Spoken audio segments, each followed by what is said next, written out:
And what is going on, everybody? Welcome back to another episode on the Wrong Side Simulations channel, bringing you the best content from the wrong side of the airplane, the right seat. And as always, my name is Blake, and I'm a real-world flight dispatcher, bringing you the best that I can to enhance your simulation experience through my 12 years of experience in aviation. I welcome y'all to, now I'm going to butcher the hell out of this name. My God, the frame rates.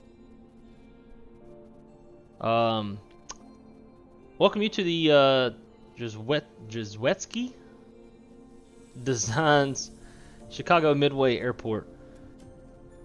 As you can see, it is very nicely detailed,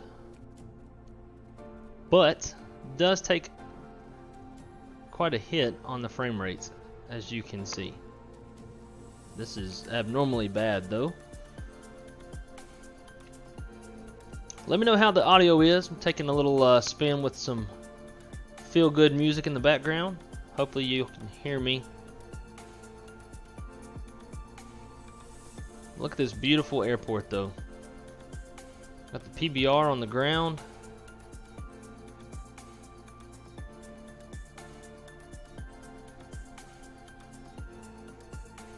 Good God, what are we doing? Now these walkways do move. You only move for a short time, and then they stop. I don't know why. When I first loaded up in the sim, I could sit here and you watch them move, but they do seem to stop. And of all the airports that I have, and I have mostly United States airports, but this one is by far the most detailed, with so much attention to detail with all the small things, from people that are very cleverly placed rather, to being able to see through the glass, whether it's inside or outside. Often there's a lot of issues with that. Great signage, got these stores. I did previously do a another stream earlier showcasing this airport. I was having some issues with OBS today, finally got that worked out, so decided I would go ahead and redo the stream all over again to bring a higher quality, better resolution, as long as these frame rates will play nice. So we're starting off here at nighttime to show off the night lighting. The ramp is lit up very well. But one of the things that impresses me the most is that all these static aircraft have PBR. They're nice models. You got logo lights, some of which have nav lights and reflect off the ground. Doors are open. People are placed in interesting ways, and we'll get more on that here in just a few. You can even see the pilots inside the cockpit. A lot of detail in this airport, and you'll probably hear me say that quite a lot. We'll just kind of accelerate a little bit. Got maintenance on this airplane. This is an NG. There are some NGs as well as some Maxes that are placed. Tony, how's it going? Thanks for dropping in. Yes, this is Microsoft Flight Simulator 2020. So this is something I've never seen before, and I think pretty much any scenery, which would be animated airplanes being pushed out and towed into the gate. This airplane basically repeats the cycle. It gets pushed out, stops, and then gets pulled back in. It's got beacon lights, it's got nav lights, logo lights. It's pretty impressive for a somewhat static AI airplane. Got custom jet bridges. I have had issues with jet bridges not working 100% correct. They don't always hook up to the airplane like they're supposed to. Jim, thanks for stopping by, brother. Hope you enjoy the content. When I talk about people being placed in a clever kind of way, this is what I mean. Look at that. Got a dude sitting in the engine inlet. That's pretty interesting. Got this guy down here who's animated. Give him the thumbs up as if the tow bar is being hooked up. We got some caterers. Now the only people that are animated are the ones that you would typically see on the ramp. Got some Delta gates over here. Again, all of these static airplanes are PBR. These guys are loading. Now that aircraft there is mine, but the rest are all static, and you would have a hard time telling the difference between the two. Which one's mine and which one's static. All of the terminals are very well designed. Loads of attention to detail.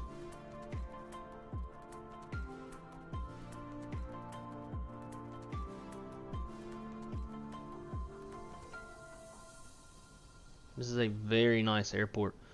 You can get this airport on Orbix for about $19.25 US. I think it's like $26 Australian, something like that. Other than the frame rates, and there's one other thing that I have a complaint about. We'll get to that in just a sec. I would say it is very much worth the money. You can get some really cool cinematic shots if you're into that kind of thing, especially if you're a streamer.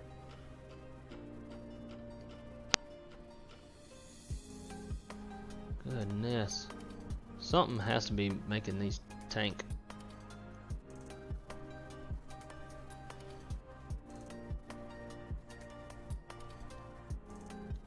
Everything at the airport is lit up, including all the GA ramps, hangars,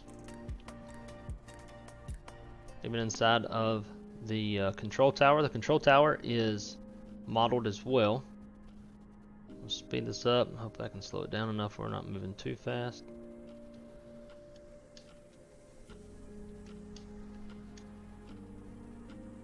I'll show you all the attention to detail they have in here. To start off with, they have their own design on the coffee mugs, which is pretty creative. Oof. Slow down. There we go. Got the marketplace with all of their own products. You got Chicago landmarks, DCA, which I do have the Chicago landmarks installed as well. We got the Xbox sitting here. Looks like they're flying on the Xbox. That's pretty cool. Got some Chicago charts. Got the Southwest Freedom 1 livery. I love that. Now let's do some daytime.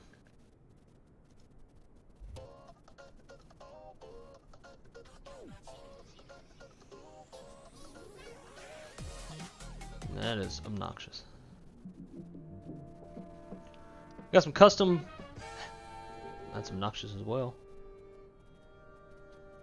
Got some custom hangars and buildings for Atlantic Aviation as well as Signature Aviation. all of which the glass you can see through. The floor is PBR just like the terminal. Some more going on over there. A CRJ inside, pulling some maintenance. Somebody important over there. There should be a car in between those two police cars that shows up. Yeah, there it goes.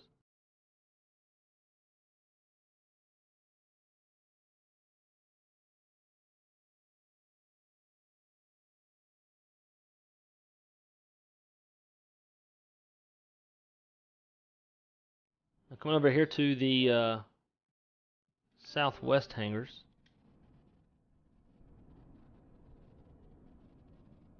Very well done. All custom.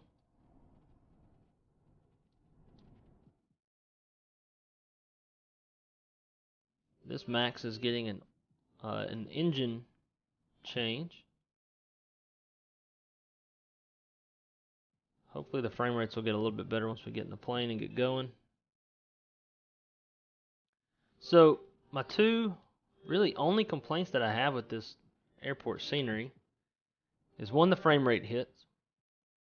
I have an i7 and an RTX 3080 just to give some reference, and yet we struggle this hard. All of my settings are on high, not even ultra, at 1080, and we're getting these kind of hits. The other complaints that I have is that some of the taxiways and some of the runway don't do well with the whole snow thing, as you can see. I don't know if it's different, I don't know what would cause that, but I feel like all of the asphalt pavement should have some sort of light snow, patchy snow on it. But as you can see, it's very spotty in the way it works. You got one little spot over there. Over here is perfectly clean. And it starts up again, and it's just clean. And then this part of the runway here is all sorts of messed up. Hope the next song's not annoying. I'm just letting some little playlist roll. So like this is not too bad. And then you get to this portion, and it is like you wouldn't land on that. That would need to be swept. So anyways, I give this airport probably 8.5, maybe a 9 out of 10. Really love the attention to detail. Love how in-depth it is. The frame rates are just really tough. Yeah, Tony, the frame rates are rough.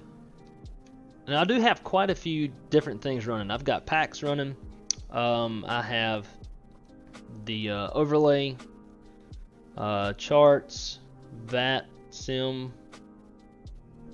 Oh, what the hell's going on?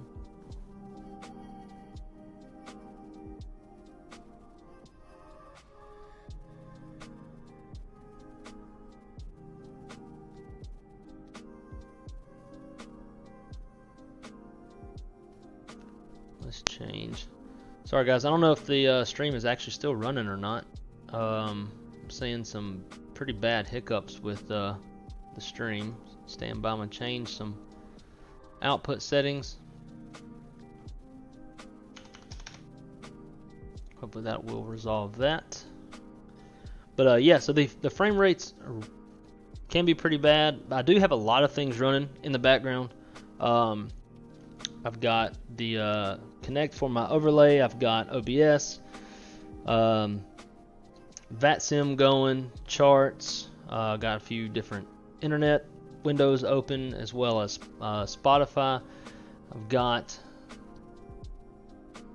their Chicago Landmarks pack off in the distance, and Chicago Hair, made by FS Dream Team, is nearby.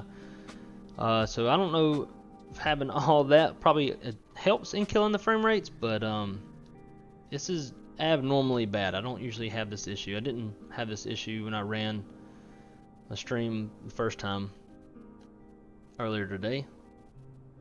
Oh my god. It's not even sustainable. Alright, well let's jump in the airplane and let's see if things get better. Alright, so today we are Delta Flight 2483. I want to go ahead and kill that music. Let's see, we are Delta Flight 2483 from Midway down to Atlanta. I do not have a capture card. I've got the GeForce NVIDIA RTX 3080. So from the bit of research I've done, I shouldn't need one.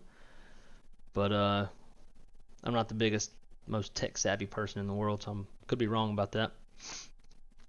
So for today's flight, it's about an hour and 19 minutes en route. Mostly smooth rides. Some probable moderate turbulence during descent from 34,000 feet down to 26,000 feet. We got ATC for a lot of the way. We won't have it here on departure, but we have Indy Center as well as Atlanta Center online. Looks like Atlanta Towers online as well, so that'll make this a little more fun. We won't talk a whole lot through the setup process. We're going to get this done pretty quick and get airborne, and then we can chat some more. Let's get VATSIM going real quick. Flight plan, departure time. We'll say 22, 25, everything else. And all those beeps are it's VATSIM not having the models or the model matching.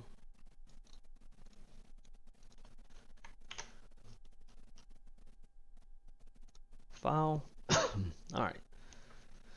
So we are filed. We're going to roll through things pretty quick. Do my best to run through checklists, flows, as well as briefings, and try to make this as realistic as we can.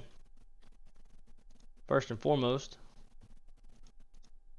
let's get our jetway, ground power, catering, and baggage coming over. Holy, still not great.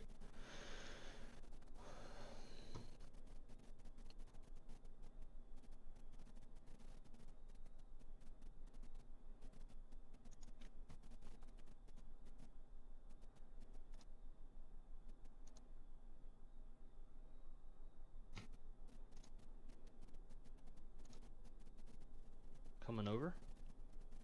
Holy, still not great. Alright, sorry guys, I keep seeing like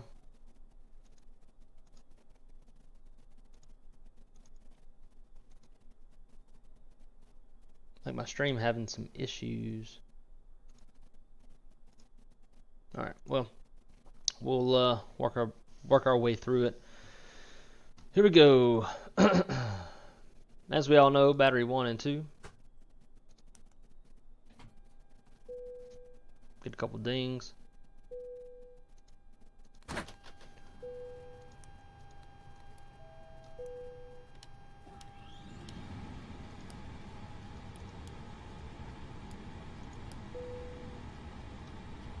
It's cold outside, so let's give these folks some nice warm air.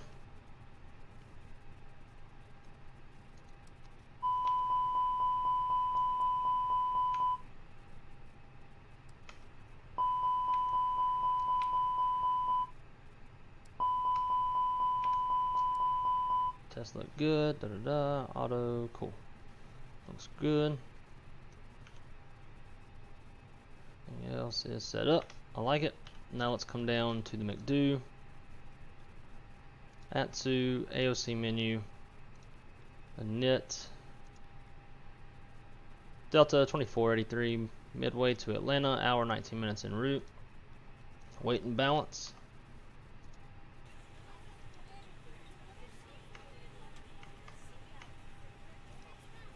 And we'll start boarding some passengers. Hopefully PAX isn't still listening to me, hit the wrong button. Let's start getting some fuel on board.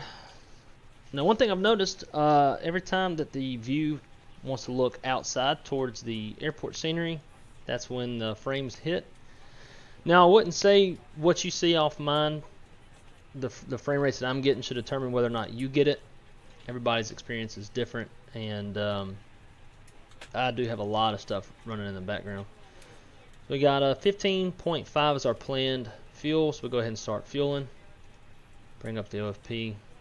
We'll need to look at this in a little bit.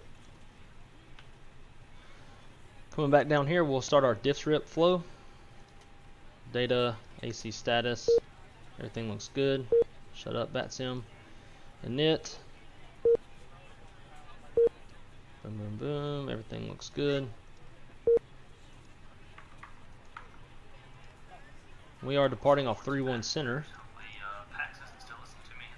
Good God, it is. Let's start getting some fuel on board. Now, one thing I've noticed, every time that the view wants to look turn that off? towards the airport scenery, that's when the frames hit. Now, what? Yeah, we'll shut that up. Alright, so we got 31 center in there. Atlanta arrival 26 right is our planned runway on the chipper 1. Zolo transition onto the approach, and MTHEW transition onto the arrival insert. So we do have a discon here. We want that because it's an area departure, so that's totally fine. If we have ATC come online, they would more than likely either depart us on a heading and then give us direct, or it would be direct right off the runway. So we already did that. Coming back down, just make sure everything is still there. We'll have another discon, which we'll leave. That'll be for vectors onto the approach, which we have. Looks good. And we'll just cross-check all of this in plan mode.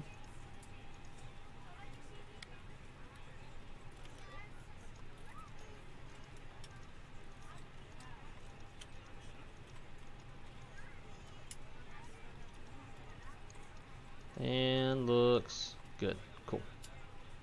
Back into arc.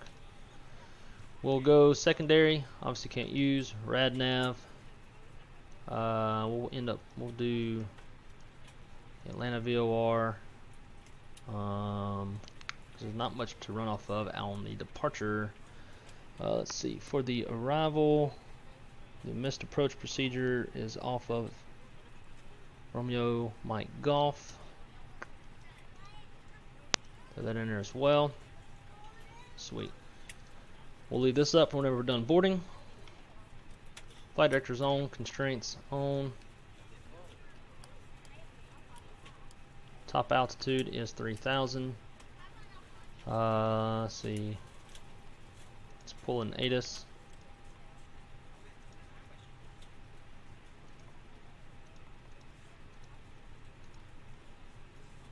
Departure. Cool. And while we're waiting on that, should be done fueling. No, we're not. Leave the fuel pumps off, leave that off. We can go ahead and start the APU. That wasn't supposed to be on. Oh, because I hit my landing lights button. 57 on approach. I'm gonna land runway 28 center. Won't need to listen to that yet. Alright. Where are we at? Got a company message. Cool.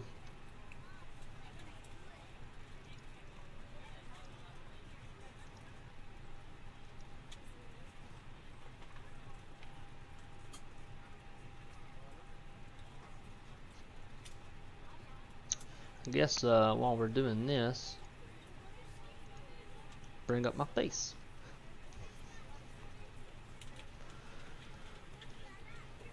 Alright, let's check out the Addons. Info Papa 2153Z, winds of 308. Nice, the winds have calmed down a bit. 10 statute miles, overcast 2300. Temperatures -2, dew point -2, 2986 the altimeter, 31 center approach and use, departing 31. Cool. So that's what we want to see.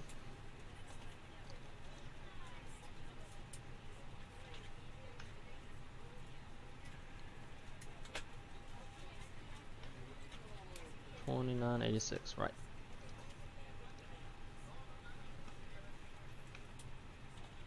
APU is running. 3-minute timer for the warm-up. So we're just waiting on our passengers to finish boarding the airplane. And we'll be ready to get out of here.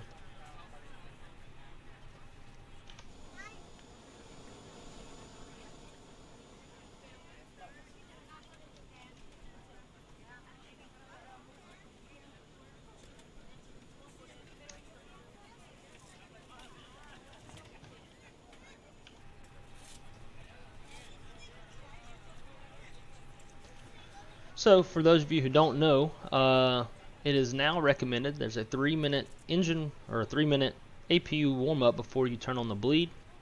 That's so it can burn off any additional fuel or oil or whatever that's kind of settled in there to avoid any sort of fume event. We'll get the rest of our lighting set. Probably be dark by the time we get there.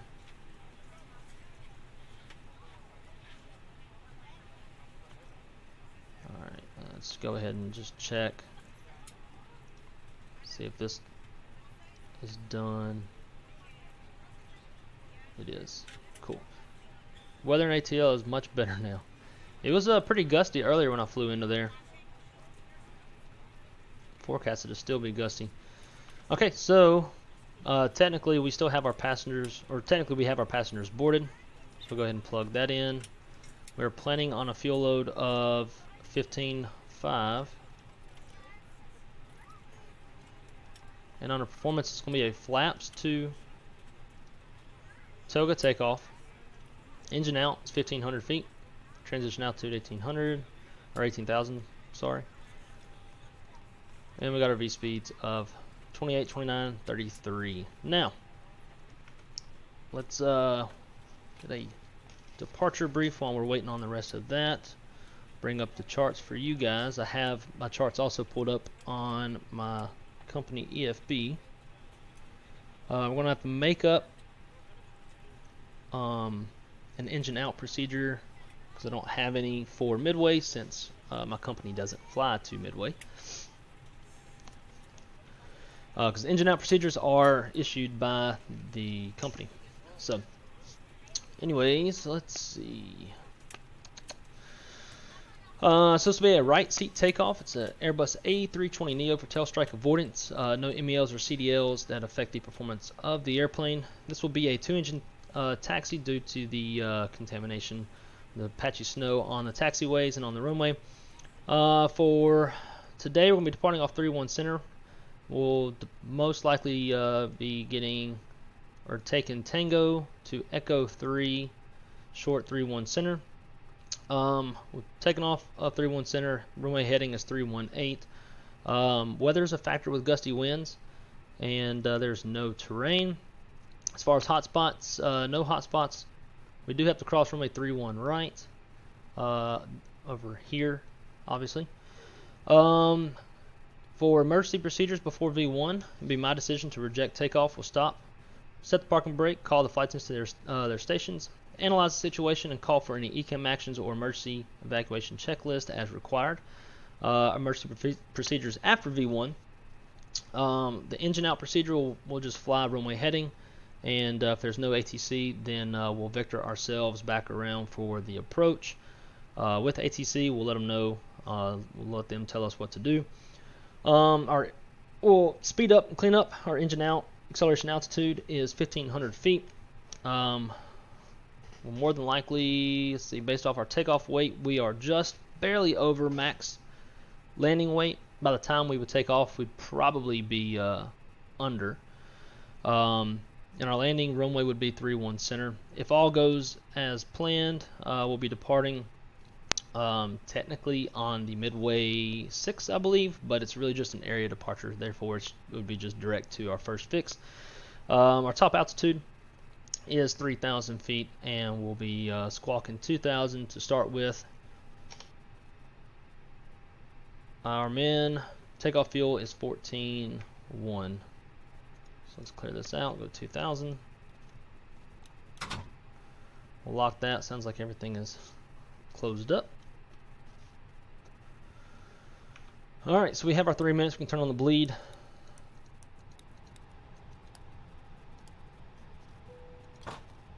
And let's get everything disconnected from the airplane. Fuel, power, catering, and baggage. Cockpit to ground. This is ground. Stand by. While we're waiting for the pushback to hook up, let's run through a checklist. So before start, checklist, maintenance log and tells, onboard and check, cover preps complete, gear pins, covers removed, signs are on, auto, ADIRS, nav.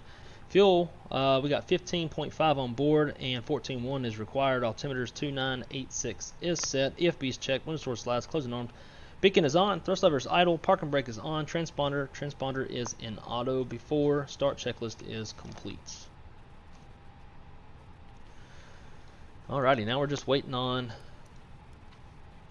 Senior Sir, the bypass pushback. gate is installed. All doors and hatches closed and all ground equipment is removed. The parking brakes are set. You may lift. Doors not closed yet. Parking brake set. Lifting the aircraft. Pretty sure that would be a big old no-no to lift the aircraft while the cargo door is open, but Stand by for pushback. whatever. It's a simulator. So hope everybody's having a good night tonight. It's pretty chilly down here in Florida. I'm enjoying it. Might even have a little bonfire. Alright, so the doors are closed as indicated on the lower ECAM.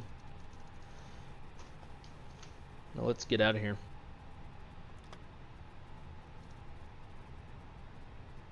Please set parking brakes. Cockpit to ground. Go ahead. Don't tell me what to do, We are cleared for start and pushback push. driver. Okay. Clear to start. Parking brakes are released. Commencing pushback. You can start the engines in sequence. It will start in the sequence.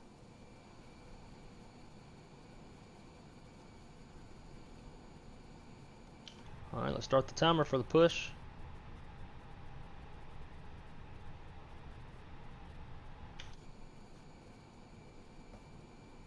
And we are going to roll number 1.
And we'll just hold right here. Okay, pushback completed. Please set your parking brake. And we'll set the parking brake. Parking brake set. Parking brake set. Lowering aircraft. Ground. Startup is complete. You may disconnect. Roger. Good engine start. Clear to disconnect. See you at the side. Have a good flight. We'll roll number 2. Position waiting for the visual. Thank you and goodbye.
good start on number 2. Start the 3-minute engine warm up. Turn the brightness down on these things. And over here, traffic United 1962, taking off runway 2 right at November 5. We'll be departing there at your north. Over here. Alright, after start flow. Engine mode selected normal on the spoilers, reset, rudder trim, flaps to TA, 24.5 on the CG. It's a 2-engine taxi, so we'll shut the APU off. After start checklist, engine NEIS is, actually we're going to turn it on because of the snow. Engine NEIS is on, yellow electric pump is off, rudder trim is 0. Let's go ahead and hit a mini brief before we start taxiing. This is a pretty short taxi. Alright, so for the mini brief, takeoff runway is 31 center, gross weight is 147.2, fuel on board 15.5, flap config is 2, V speeds 128, 129, 133. It's going to be a toga takeoff. Initial altitude is 3,000. It's a standard transition, and our first fix will be CMSKY. Mini brief is complete.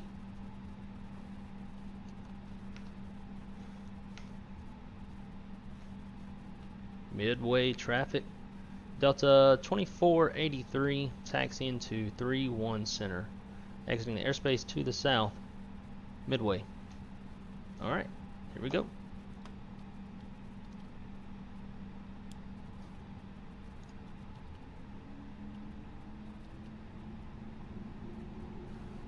And once we get out of the alleyway, we'll do a little run up to warm up the pneumatic systems of the aircraft for the anti-ice.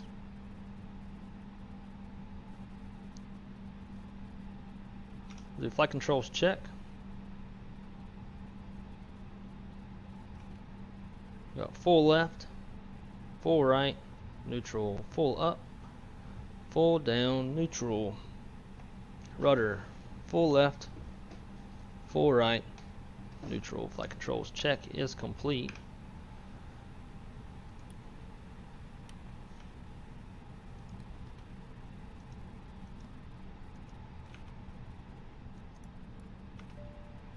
Flight attendants, please prepare for takeoff. Clear left and clear right.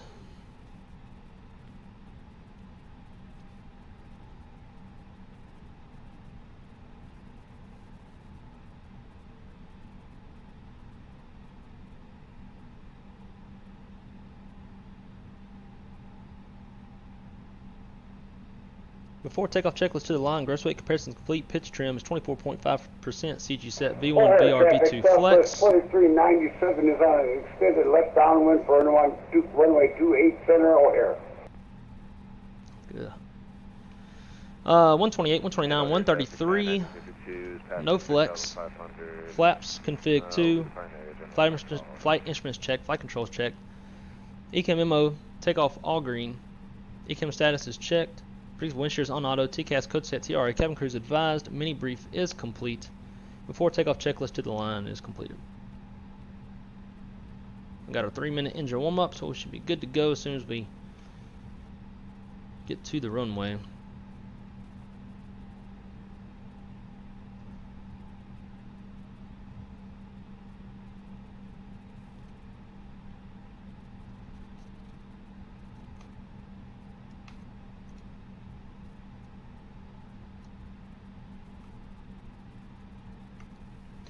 And ladies and gentlemen, from the cockpit, we are number 1 for departure. Flight 10 speed, prepare cabin forward, departure.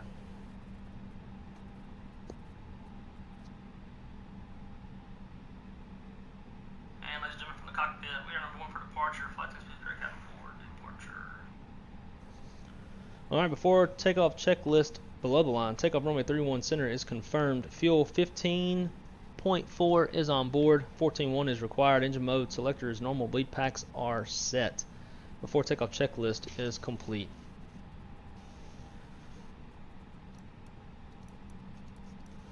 Midway traffic. Delta 2483 is departing runway 31 center, exiting the airspace to the south. Midway.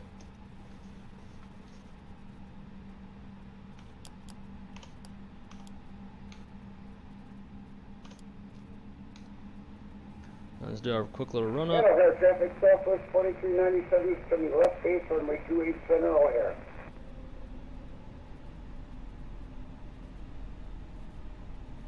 Cool. Alright, clear on the left. Clear on the right. We'll look again as soon as we get where we can actually see down the runway.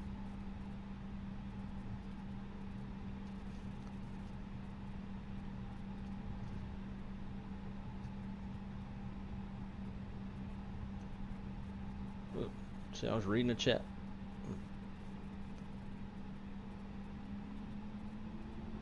Read Tony's chat here in just a second.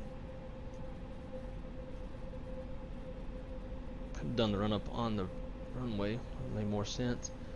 Alright, here we go.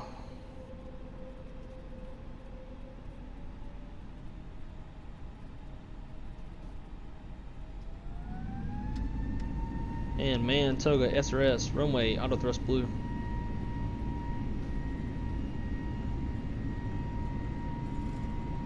Still a bit gusty. 80 knots.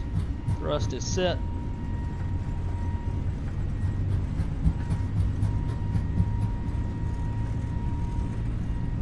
There's V1. Hand comes off the throttle and rotate. O'Hare traffic, Southwest 4397, turning final, runway 28 center, O'Hare. And we got positive brake. Gear up. Disarm the spoilers.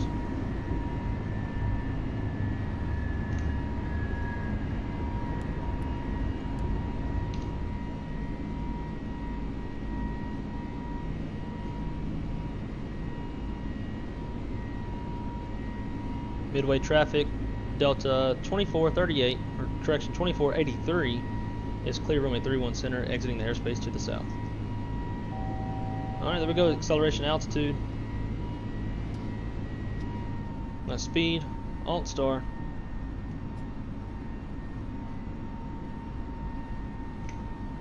Let's go direct CMSKY.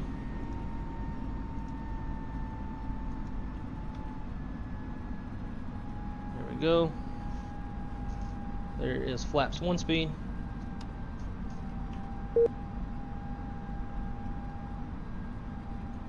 And flaps ups. Let's keep the climb going. Call it 19,000.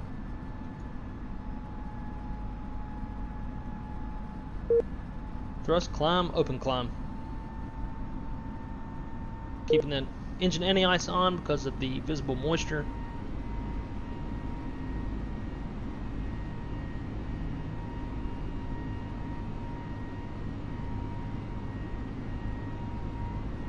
And Jim says, nice takeoff. I appreciate it.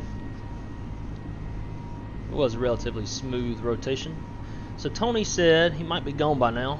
He said, I've got to run. Have a great flight. Wish I was able to jump in more. Also, you may know, but make sure the video encoder setting is set to NVENC in OBS. This will use your 3080 to stream. Alright, I will actually check that here shortly.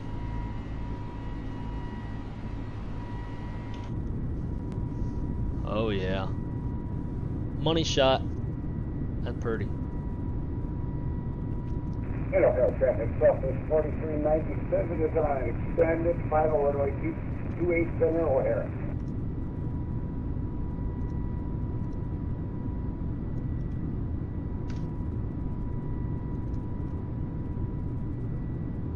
Man, that's a beautiful shot right there.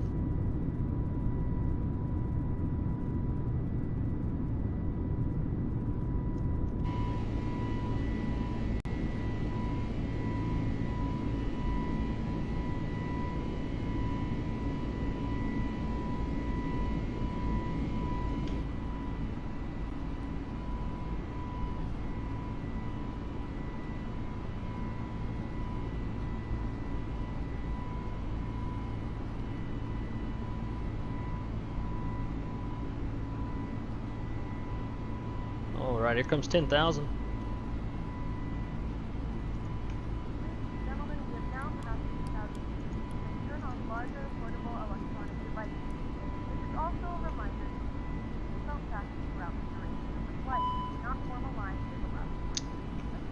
the airplane's detecting ice, so I guess we'll keep that on.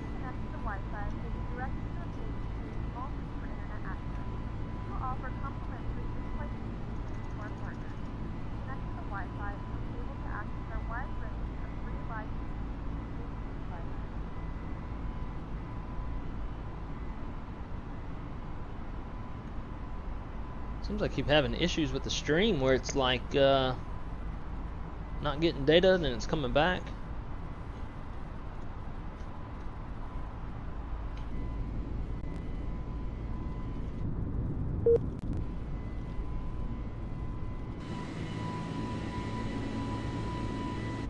Those suck.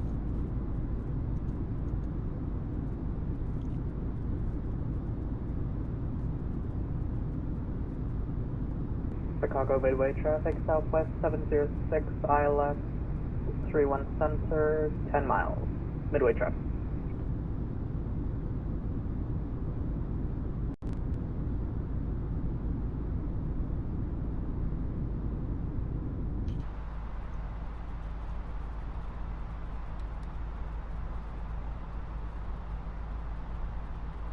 Alright. And just so y'all know, I always forget to mention this, but the after takeoff checklist is done silently, which I did. I'm supposed to call it out that after takeoff checklist is complete, but it consisted of landing gear up, flaps retracted, bleed packs are set, and APU off. Now, there was some pretty big news today on PMDG and their upcoming 7.3. Once we get up to cruise, we'll talk about that a little bit. And then anything else I'd like to talk about in the chat.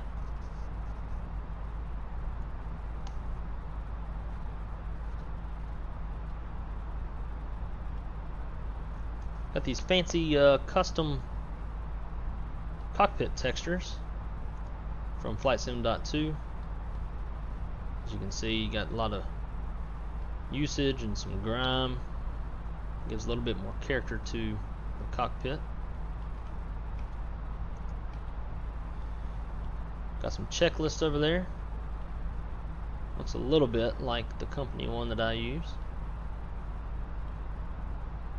Got our EFB and our Starbucks cup. I need to get my Black Rifle cup put back in. Chicago Midway traffic, southwest 706 5.5. So we're getting ready to cross CARYN. We'll take a look and see what our fuel burn is looking like. Here comes transition altitude. Go ahead and pull standard.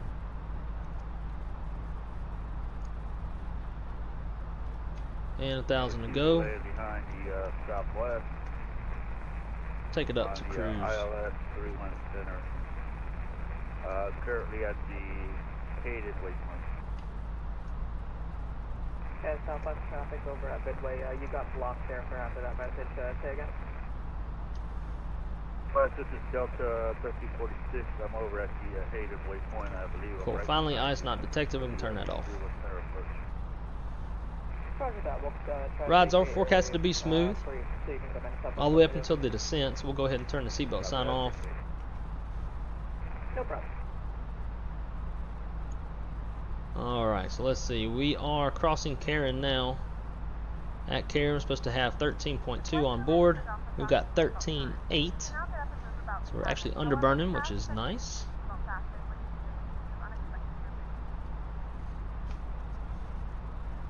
So today's flight, wheels up to wheels down, looking at an hour 19 minutes.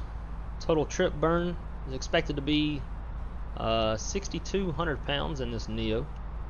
I am running a custom profile for the Neo based off of one of my company's airplanes with using that airplane's real life weights.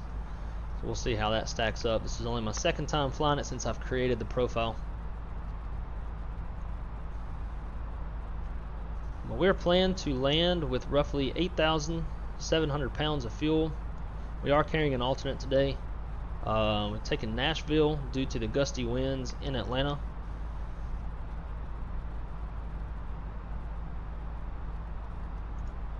At our ETA, winds are forecast to be 300 at 16, gusting 2.4. That is mostly a crosswind. It's like a what is that? We're landing on 2.6. That's about a 40 knot quartering headwind. So make things a little more interesting.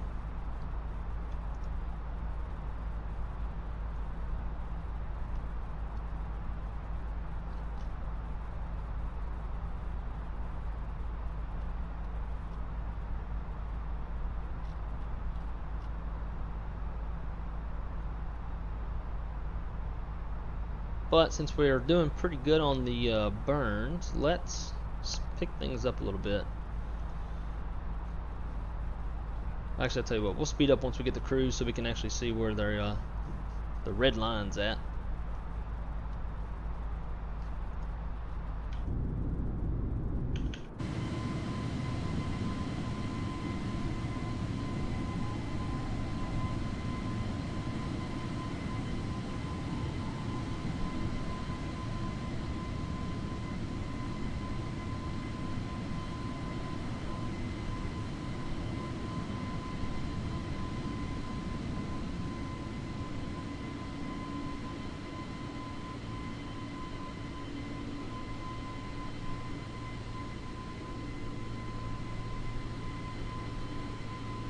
My good buddy Mike Van Dahl made this livery. It does need to be updated.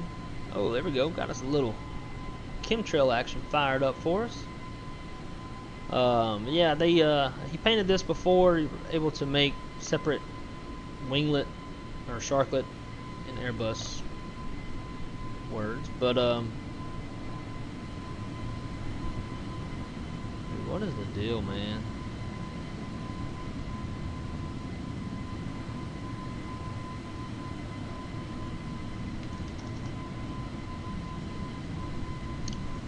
But yeah, so he painted this before the winglets could have, or like weren't mirroring each other or whatever, so I have to ask him to go and update this. We got a white sharklet and a blue sharklet.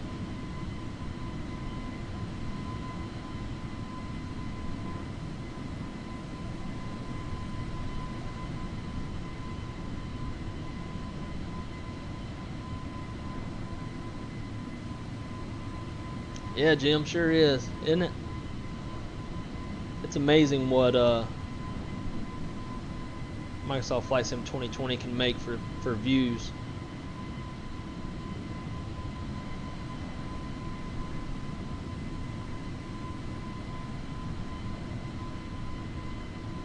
Does the stream, does it keep like stopping and starting? I need y'all to let me know, because it keeps showing on my end like it's buffering as if it's not getting any data from OBS.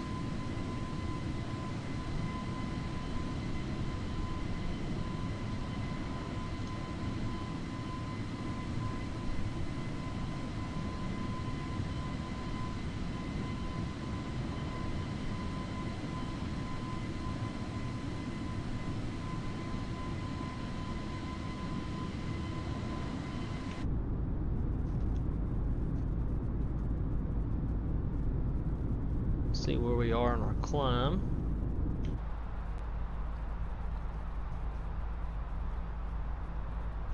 Crossing through flight level 290.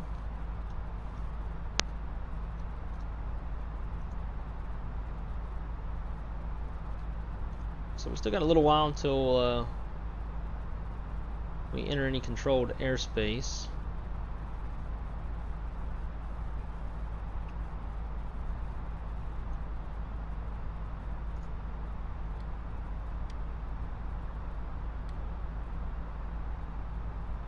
ND Center is being controlled. Looks like we might just clip it on the west side of the airspace. Atlanta Center is no longer up, but Atlanta Tower is. Hopefully they stay on. Earlier, whenever I flew in on the previous stream, the resolution was terrible, so I scrapped it. But had Atlanta Center, Memphis Center. We had Atlanta Approach, Atlanta Tower. It was pretty nice. But what we didn't have on that stream these views.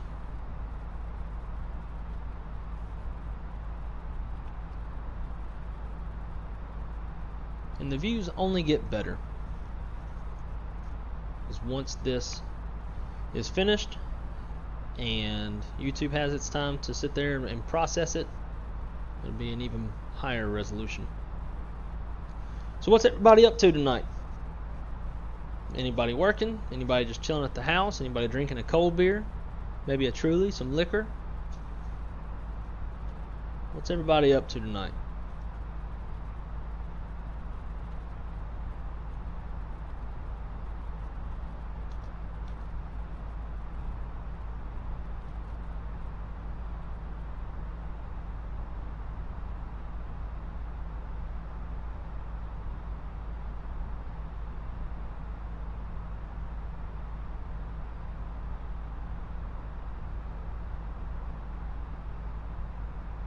So once we hit Pocket City, we should make an easterly turn.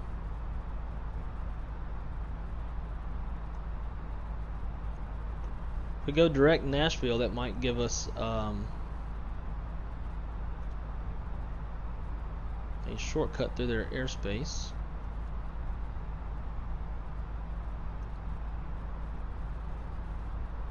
Talk to Indy Center for a little while.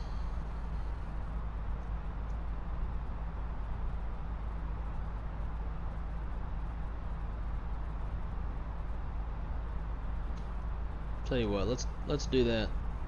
We're gonna have dinner, but what you eating? What you eating tonight? I don't even know what I'm gonna eat.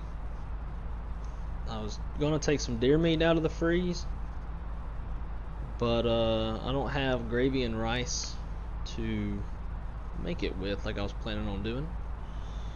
Tomorrow gonna see my grandson. Well, I know you're excited about that.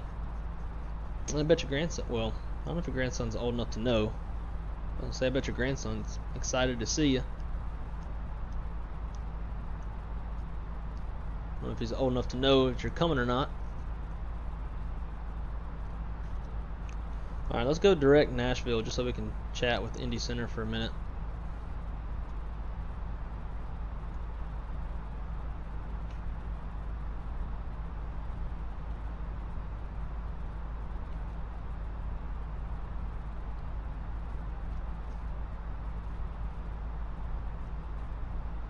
If Indy Center is even still on. Chicken strips with, ooh, son, that sounds pretty good. Chicken strips with rice and mushrooms. I like it. Sounds pretty good. Ooh, yeah, there you go. Spanish rice. I'll probably end up being a lazy ass and getting something delivered to the house. When Crystal eats her super healthy food. Alright, it's 34.5 for 35. Got 35 blue. I've been forgetting to make my damn call outs.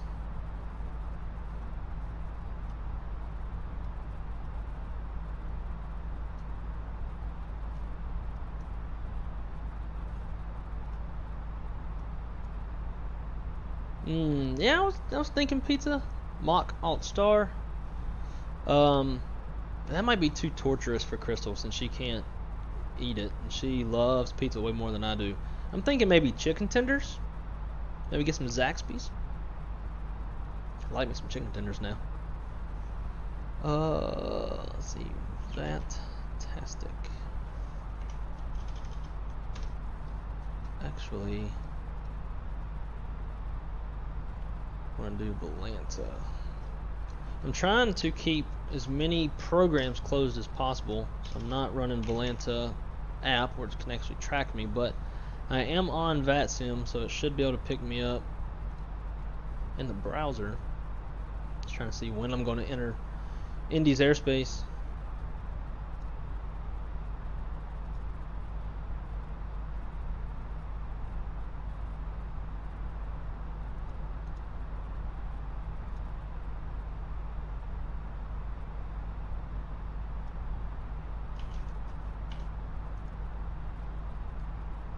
Go. Sweet. So let's see. Oh, damn it. Indy Center got off. I guess Vatastic is just way behind. Damn, Atlanta got off as well. Well, shit. It was looking like we were going to have all sorts of ATC coverage when we first got on here. Now, it ain't looking that way.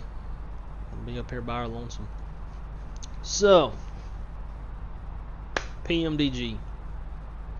Let's pull up this article.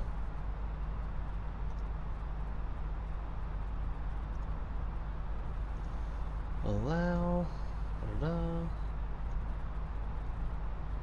Alright. Well, for those of you who may not have read this yet, PMDG has come out today and released, as you can tell, a release, or shown their release strategy, their pricing structure for the 737. Pretty interesting. It's not going to be how it used to be. It's not going to be bundled, at least at launch. Possibly later in the life of the product they may bundle it. But they're going to start with the 737-700, and that will be the 737-700 like regular passenger carrying, the cargo variant, as well as the BBJ. This article goes on to say that when they do the release, you'll be able to buy the airplanes that you want. This is driven by people wanting to get the type of aircraft that best suits them versus having to buy a bundle and spend more money. So I'm assuming that the price will be cheaper per airplane, but you know, if you want all the airplanes, you'll still end up spending a fair amount of money. Before we keep up with that, let's just get that background view going, you know. Cool. Where we can actually see it. So it looks like in this picture, this is the cargo variant. You can see the cargo door. Pretty good looking little airplane. And then here we got the BBJ. Now these are as far as I know, this is the first two pictures of the 737 that's not the cargo carrying. And of course that's not going to work. Dumb. Can we even see y'all?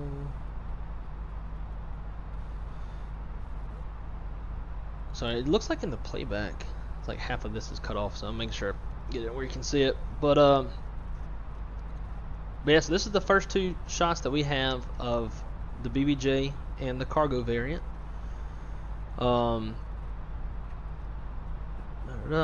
They talk about how development has accelerated after Sim Update 7, which is great news to hear. I've also heard the same thing for Phoenix in their Discord. They're talking about they're now accelerating with development.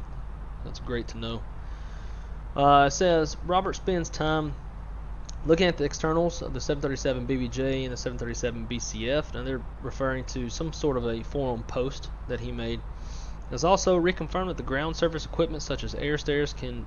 Whoa! Did y'all see that shift? The winds shifted big time. They can be easily removed with a simple toggle of an item in the options menu. Furthermore, whilst we did not see it in the forum post, Robert said that the interior modeling for all the planes have been upgraded since we saw them in prepared. It won't be to the same degree of detail as the cockpits, but it's the start of us moving in the direction of high detail cabin interiors. It may take us some time to get all the way there. So they're going to have, hopefully, they're planning to have very detailed interior modeling of the cabin area. As far as pricing goes, biggest news in the forum post was the pricing and release strategy that PMDG will be implementing for the release of the 7.3. PMDG would release a base model of their series of the aircraft and subsequently would release expansion packs, which included various models of the base plane. Starting with the 737, PMDG will instead opt to release products based on their body types. The initial release will be the 7.3, or of the 7.3 will focus on the 7.3-700. This means the particular product line will come with a couple of iterations of the 737-700 that will include the cargo variant and the BBJ. This will also include numerous winglet options. The Dash 8 or the 800 body type will release with the various formats of the cargo and BBJ2 as well, according to the Post. They will release 6 weeks apart. Robert did add that the exact ordering after the 737-700 isn't yet nailed down, but they are leaning towards the 800 being after the 700 because, you know, that's what we want. I'm sure plenty of people actually would probably want to start with the 800 since that's probably the most common variant, but whatever. When explaining the rationale for this, Robert said that this method allows Kmdw to shift our product pricing point to make it far more approachable for far more users. He continued by saying that users will simply be allowed to purchase the plane that suits their flying needs and desires. There are some oddballs that don't quite fit into this body type release pattern, namely firefighting or military aircraft. I don't even know what that's got to do with it because it clearly has nothing to do with commercial or cargo. With regards to the actual price, Kmdw haven't finalized these details yet. Robert made a point to let users know that the credit from the NGXU, which I have bought, and Jim, I'm sure you probably bought too. I know Rio over at Flaps 121 Simulations. I'm sure you bought it as well. So we'll get a discount on this Microsoft version. It's still going to be available. You'll still get the full dollar value of the promotional. Nothing has changed. So it's really good news. Typically, whenever they start coming out with details like this about pricing and etc., how they're going to do it, what their thought process is on it, they're getting pretty close to release. So I don't know about y'all, but I'm probably going to start shopping for the new Boeing yoke because you got to have the Boeing yoke for the Boeing plane. Looks like Atlanta ATC may be back up. It's good to see.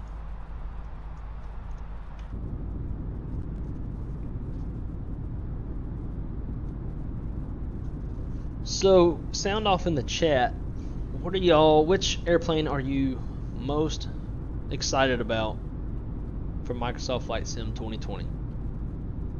Obviously, X-Plane's got all their planes that work, but these will be the first two real high fidelity, working the way they're supposed to for the most part, as they have pitched it anyways.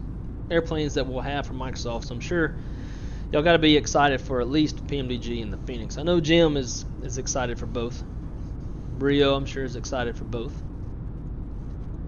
But I don't know which one I'm more excited about. I'm very excited for the high fidelity-ness of the Phoenix and all the failures and the circuit breakers and all that stuff. I look forward to using my company manuals and MEL, CDL manuals along with it to make it more realistic, but that's something that myself and a few friends of mine have who work in aviation as dispatchers. I know most people obviously won't have access to those kind of sources. But hopefully, who knows, maybe Phoenix will be so realistic that they'll include MEL and CDL manuals. Maybe an AOM. That'd be some next level shit. I wouldn't bank on it, and I'm sure most people probably wouldn't care. But even though that I am ready for that level of realism with the Phoenix, I think a lot of people, including myself, are ready for some variation, something different, like the 7.3. But y'all let me know what are y'all looking forward to the most. I think it's kind of a tie for myself. And I know a lot of people too aren't, like, some have the opinion or the outlook that the fly-by-wire is coming along good enough that they're not going to spend the money on the Phoenix. And if you would have asked me that same question probably several years ago, before I finally got me a big boy job, I would have answered it the same way. But man, we're getting kicked around a lot. But now I finally have a pretty decent paying job and can afford, for the most part, whatever add-ons as far as software goes for the flight sim that I want. So I will shell out money, especially at the state that we're in now with Microsoft Flight Simulator not having anything that's like a study level, high fidelity, whatever terminology you want to use for Microsoft Flight Sim. I'll buy it all. Take my money.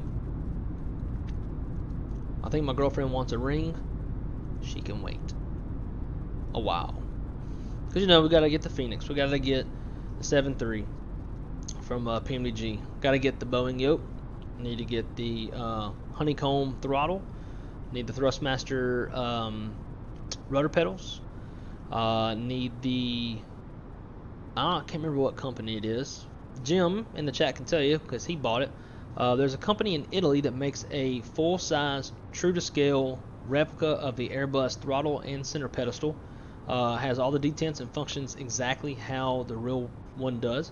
The only thing I think it's missing is the weather radar and TCAS/transponder panel and the radio stack. Other than that, everything else, it's basically like a real sized, I'm doing this because I have it down here, but it's basically the TCA, but like the more realistic version. Gotta get that. That's another $1,200. What else do we need for Flight Sim? Need a lot of streaming shit. Could probably use a 3090 instead of a 3080 if I'm being greedy. Man, look at that sunset though. The sunset be pretty.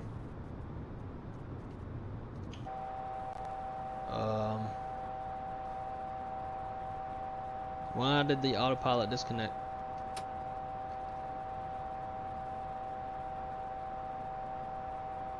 That's cool. Thanks, bro. Thrust climb, open climb.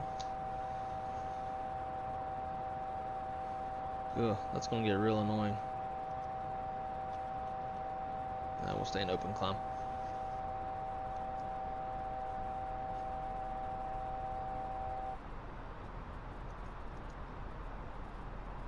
For the love of God, what is the airplane doing? See, and this is why I want the Phoenix, because this shit irritates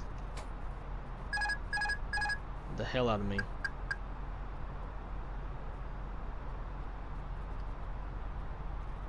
I'm assuming that all that wind shift is probably what kicked off the autopilot.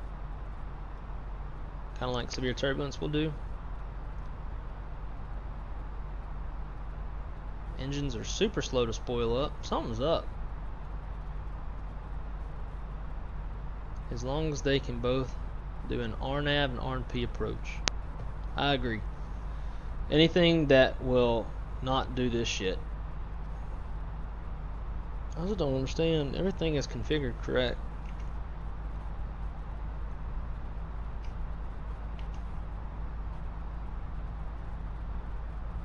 Look at this shit. So we're not even... We're in managed speed. We're barely accelerating. Only putting out 88% in one. This is horseshit. I guess we'll put her down. We'll just keep it at 30. Well, I guess 29. Man, it's pretty sunset. We'll have to recruise the airplane.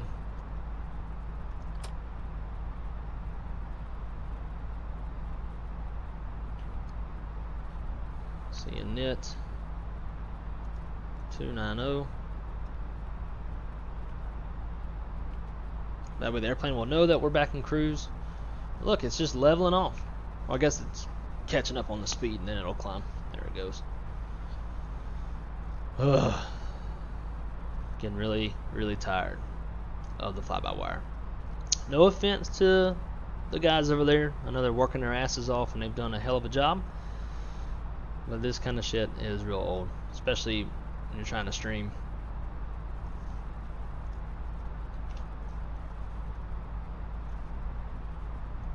I'm almost scared to leave the cockpit view because who knows what this thing's going to do.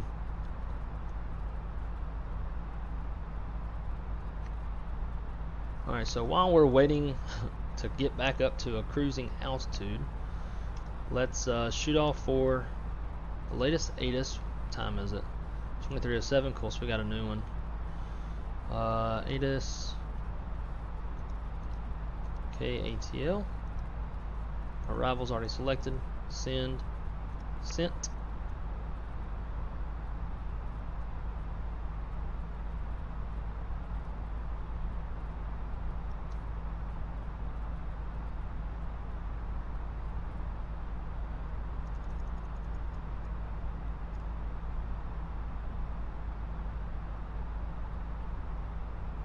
Alright, we got our company message. Message received. Addons.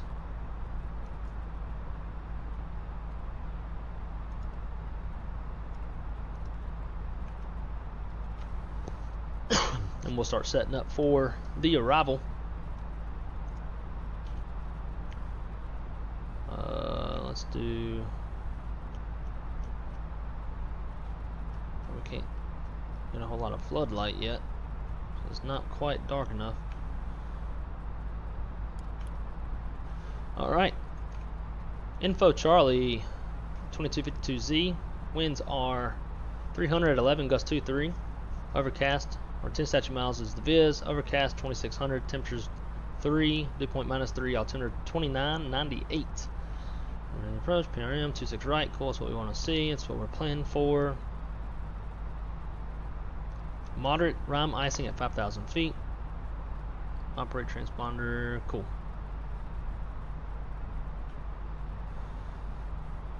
So the wind is 300 at 11.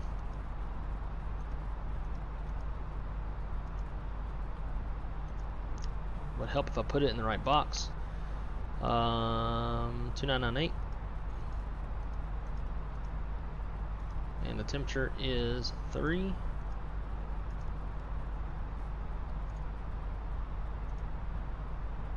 Minimums 200 feet.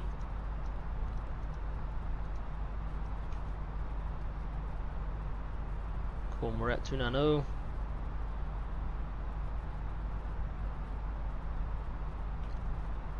How far do we have? Prague, Katl, 26 right. 260, we might as well keep on climbing. Get it back up where it's supposed to be.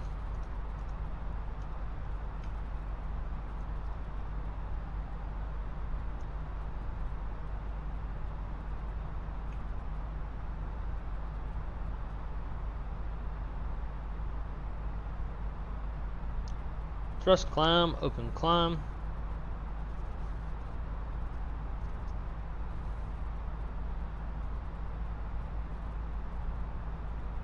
$35 blue.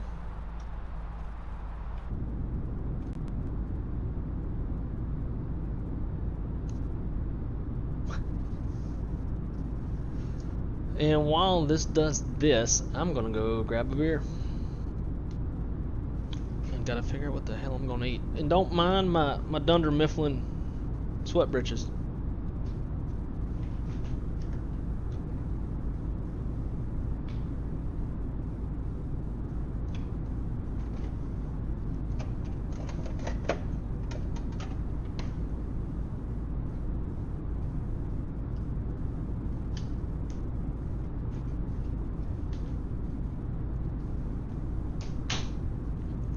I am dressed like a bum because today is the first bum day I've been able to have in a while. Went to so my last stream was about 3 weeks ago, I guess. Went to work planning on a 5-day trip to work, and that 5-day turned into an 11-day, which then turned into a 19-day trip, as the company put out 200% pay for, oh sweet, we got Atlanta Approach and Atlanta Tower. Nice. Put out an email, company's going to pay 200%. Sweet, get that money. buy some flight sim stuff. And then led to picking up some more overtime and some more overtime. And so yeah, I was down at work for a while. So it took about 21 days, but here I finally am getting to stream for you guys and getting to just chill at the house, not do anything. So pardon my lovely attire and my Dunder Mifflin sweatpants that y'all got to see.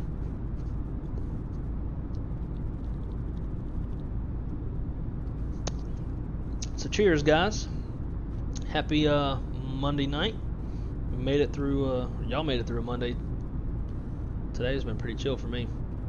Drinking some not so great IPA, called a Two Hearted Ale, American IPA. Wouldn't recommend it. I mean, you know, any alcohol is good. I guess if you just need a beer. The sun has finally set over the horizon. Ish. Well, it did, and then I guess there was a cloud. Still slowly climbing. We got somebody out ahead of us.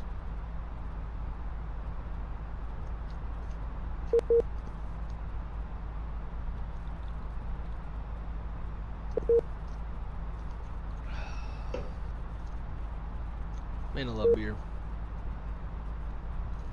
Alright, so let's start getting prepared for the arrival. And if you're just joining us, we are in the climb because we went to an external view for a hot minute, and then we came back and the airplane's autopilot disconnected after the winds had shifted and had descended about 10,000 feet without me knowing it. It's typically why I never leave the cockpit view. So there is 34 for 35. Got a dude out ahead, about 30 miles in front of us. And I think I see him on Atlanta. Should be Delta 465, Minneapolis to Atlanta. It's pretty neat. We just need ATC, or we need Atlanta Center to come back. Alright, there's 35. So, real quick for the approach. We are coming in on the Chipper 1 arrival, the MTHEW transition. We got Chipper at 13,000 feet, possibly 250 knots. If we get ATC, they might assign that to us. We're going to come on down to Rain, fly the downwind, cross Kiwi, and then we'll turn for base. Playing on the ILS 26 right. I hate that. People won't stop. Our frequency for the ILS is 110.1. Final approach course is 275 degrees. Final approach fix is AJ 2,700 feet off the ground. Our decision altitude is 1190 with our decision height at 200 feet off the ground. Touchdown zone elevation 990 feet. If we go missed, I'm not going to fly this shit. We're just going to make a right turn to the north end of the field and vector ourselves back around. Now, if we will have ATC, so they can probably tell us something, but flying the publish we ain't going to be able to do because, you know, I'm not an instrument rated pilot. I have some decent know-how, but flying the VOR radial, nah, I don't know. So let's see, we have a 3-degree standard glide slope.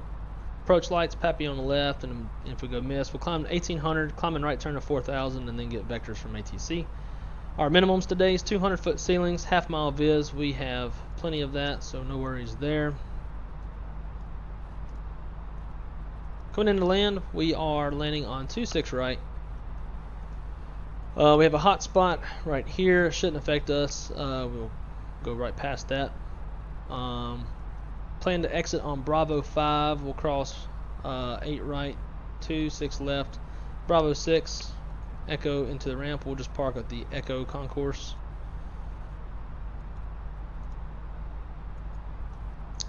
On 26 right, we have high intensity lights. Centerline lights, approach lights, touchdown zone. It is grooved. For the PAPI, we've got a special note here. PAPI on runway 26 right, unusable beyond 6 degrees left, 7 degrees right of center line. We also have a special note here. We're not going to worry about this. This is from the threshold. We're going to be coming in on a glide slope, so our landing distance available on the glide slope is 7,851 feet. Runway is 150 feet wide. We will, come on now. So it is a long dry runway. It's grooved, so we're just going to go auto brake low. ILSs are armed for the ILS approach. Any questions? Sound off in the chat. For now, approach brief is complete.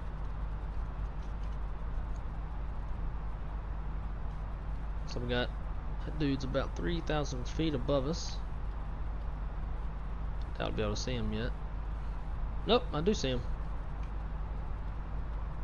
He's right there, that little speckle.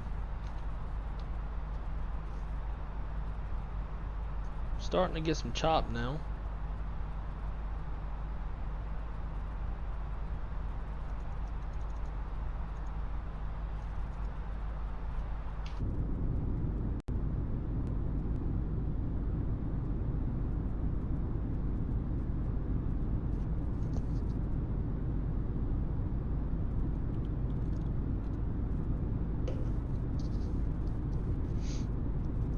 Come on, Atlanta Center. Need you to come on back. You might have to self-space from this guy out in front of me. Looking at Atlanta, we're pretty damn close. Got a few guys ahead.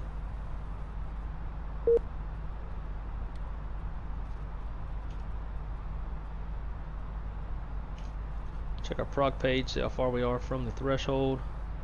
191 miles. Now, keep in mind, we have to fly past the airport and then turn base. We're not going to be coming in, landing to the east, so we have to account for that mileage. We need to cross Chipper at 13,000. Let's see where Chipper's at. That's within Atlanta approach. So if we get there, Atlanta approach can step us down as needed. That'll help us out with our vertical navigation since we have no VNav in this airplane. Hashtag hurry up Phoenix. Please take my money.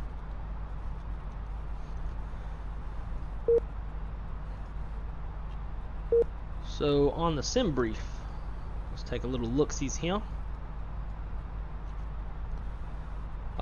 So our lovely dispatcher, i.e. me,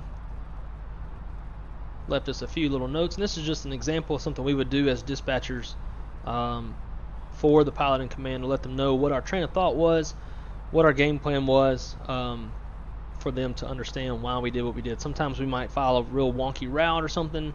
We can let them know, hey, this is an ATC published reroute. Sorry, you can't shortcut. You're not going to be able to do anything about it. So the dispatcher on this one said, mostly smooth rides at cruise. Anticipate moderate turbulence during descent. Flight level 340-260. No en route weather. And moderate to high arrival rate at ETA. That looks like it might be true in the sim world, because that's based off of real world. But it does look like it's quite a number of people going into Atlanta right now.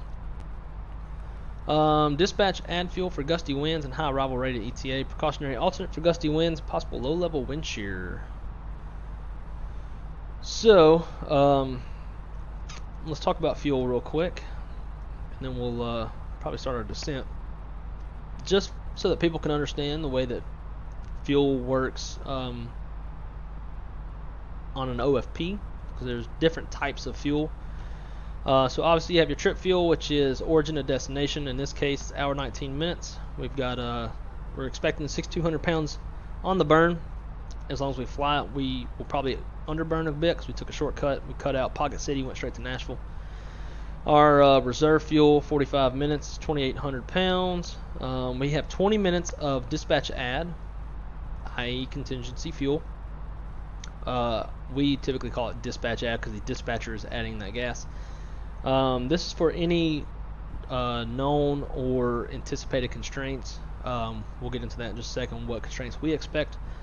Nashville, on the filed the route, or the planned route, from Atlanta to Nashville is 3,600 pounds. I'm rounding up and down.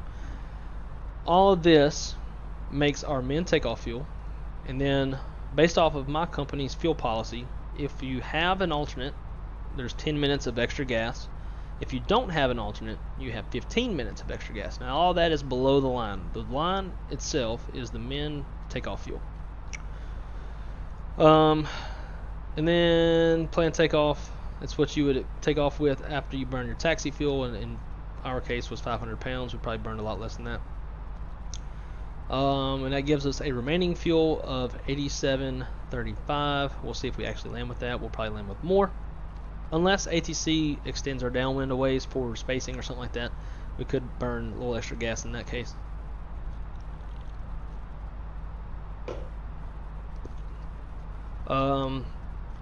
I just noticed something that's incorrect on SimBrief. If you see here, it says the tropo, which is the tropopause, or is the troposphere? I think it's the troposphere. Jim, Rio in the chat, let me know if it's the troposphere, right? Not the tropopause, because I don't know. I don't think there's always a tropopause. Tropopause is a temperature inversion. There's not always there. Troposphere is.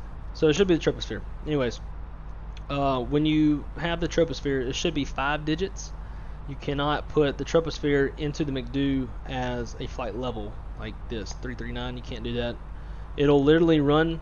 It'll tell the airplane that the troposphere is at 3,300. How does it tell it? I don't know. Anyways, you have to do 5 digits. It has to be very specific. On our OFPs, it'll be to the actual foot. It'll be like 44,000. My God, 44,951 feet. Like, it'll put it exactly to the foot where it's at. Anyway, so back to the fuel. Let me check and see where we are real quick. I'm gonna start descending here shortly. So dispatch add, that's for constraints, right? Like we talked about. So on this flight, we got really gusty winds. I don't even say really gusty. We have gusty winds. If you're in mountainous terrain like Phoenix or Vegas or Denver or somewhere like that, and you have gusty winds, typically you're going to have low-level wind shear coupled with that. So I'm probably going to get real burpy now I'm drinking beer. So this fuel is going to be above the line. So the line being min required, you have to take off with that dispatch add plus any other required fuel. Now, let's say that we are taking a while on our taxi, and we've burned through the taxi fuel, we've burned through the extra that's below the line, and now we're about to, or we already are into our min required fuel. We can take a look at the dispatch add fuel or the alternate. If the alternate's not required or was and is no longer required, we can take that off. So we would essentially get rid of Nashville as the alternate, and this fuel would now go below the line on paper, because we're not moving fuel around obviously in the airplane, and you have that fuel to taxi with. Or say Nashville is still required, or the pilot command is not comfortable getting rid of it, we want to keep it, we can either reduce or get rid of altogether the dispatch add fuel and move that dispatch add fuel, there, below the line, and we can now use that as taxi fuel. That way we avoid a return to gate for more gas, because that's one of the most, that's probably the second most embarrassing thing, like, mistake you can make as a dispatcher, is not putting enough taxi fuel. But sometimes it's not always avoidable. There's a lot of conditions that may change from the time you plan the flight to the time you're actually taxiing. Another, probably the most embarrassing thing as a dispatcher to happen, and Jim, Rio, if y'all want to, y'all can chime in about this on the chat. Jim and Rio are both co-workers of mine, colleagues, and good friends. Let's go and go down to 13. Past it. Boom.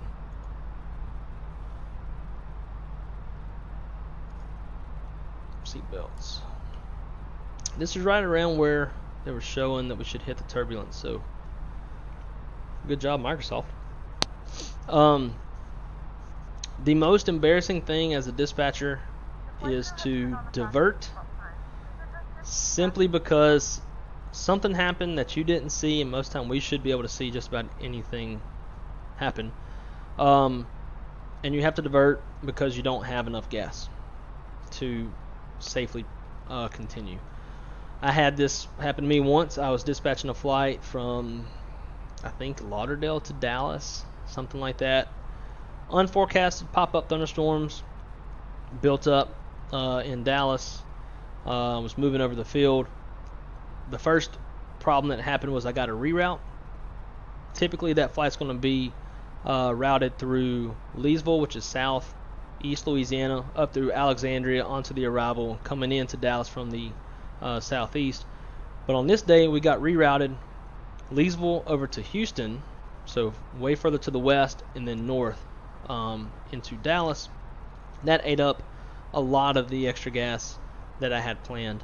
Also, since it was unforecast, I did not have an alternate, and once the thunderstorms had popped up and was rolling over the field and aircraft started holding and that kind of stuff, I knew there was no way that we were going to be able to, one, add an alternate because of the fuel that we consumed with the reroute, and two, it's not safe to continue because there's a very high probability he wasn't going to get in with all of the aircraft that were holding, as slow as the weather was moving, that kind of stuff. So spoke with the captain over ACARS, and we decided the best thing to do is to just go ahead and divert into Houston since we're already headed that way.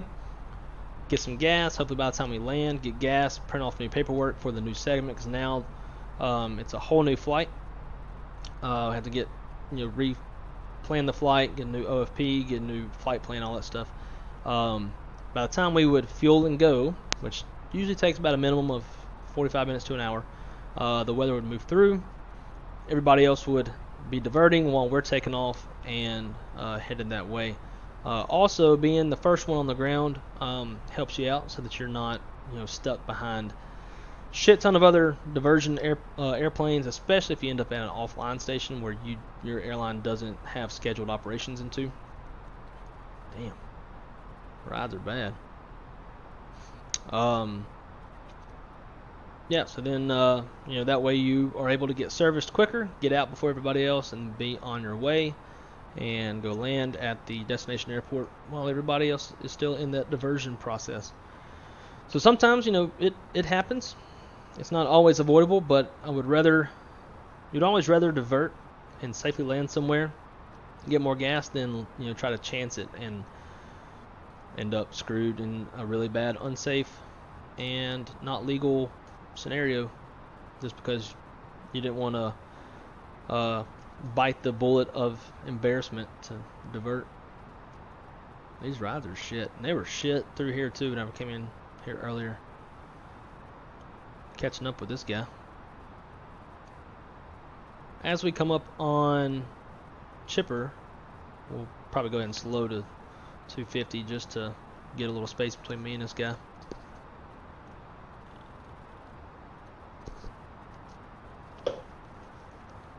But if y'all have any questions about anything dispatch related, shoot it off in the comments or in the chat.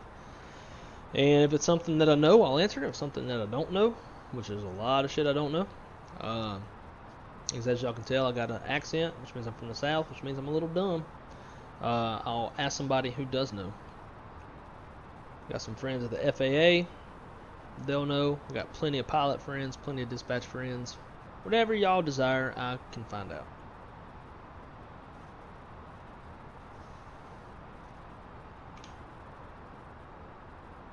Put this on dim for now.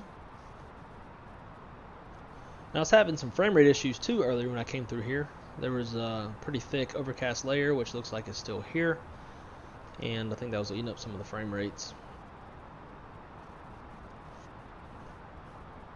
I haven't eaten jack shit today, so I'm kind of feeling this, or not yet, but I'm pretty sure I will be feeling this beer.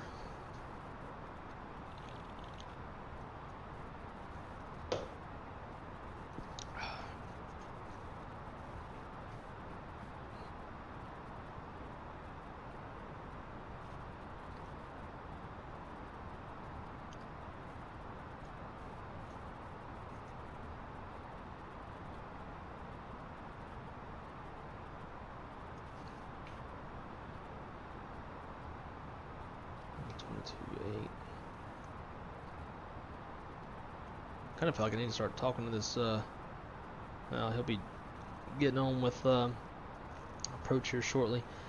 Let's see. Let's go ahead and tune approach so we can listen and see if we need to space out from this guy. 35, 32.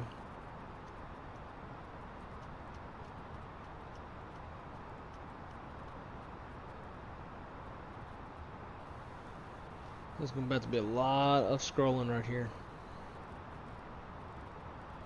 35, 32. Actually, that whole There's a traffic light. Southwest 1424, Roger. And who is the other Southwest? Southwest 24, 24 descending through 12, around 12,000 feet through the Hobbit 2 arrival. Southwest 2424, Atlanta, squawk 0405. Squawk 0405, Southwest 2424. Southwest 1424, reduce speed to 250. 259 knots, Southwest 1424. Line approach, United 457 out of flight level 180 on the chipper. United 457, Atlanta, ident.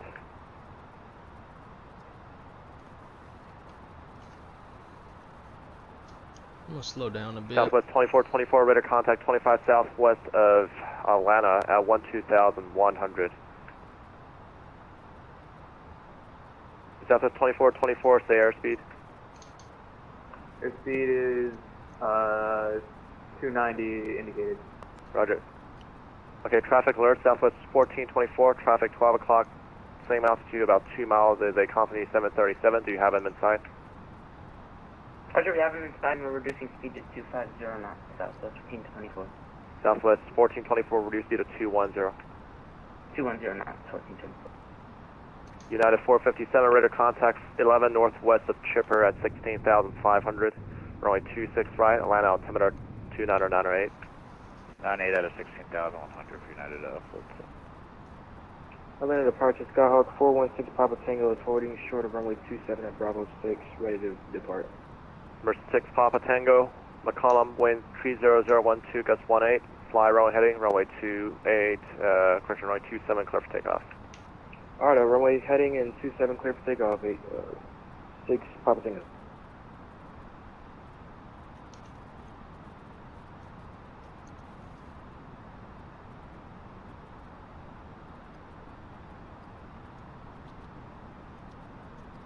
So, trying to slow down, get some space between me and this guy. Southwest 2424, proceed direct shirt. And, Speed direct, sure, Southwest 2424. getting ready. Delta 465, reduce speed to 210. C210, Delta 465. Shit, I got the dude.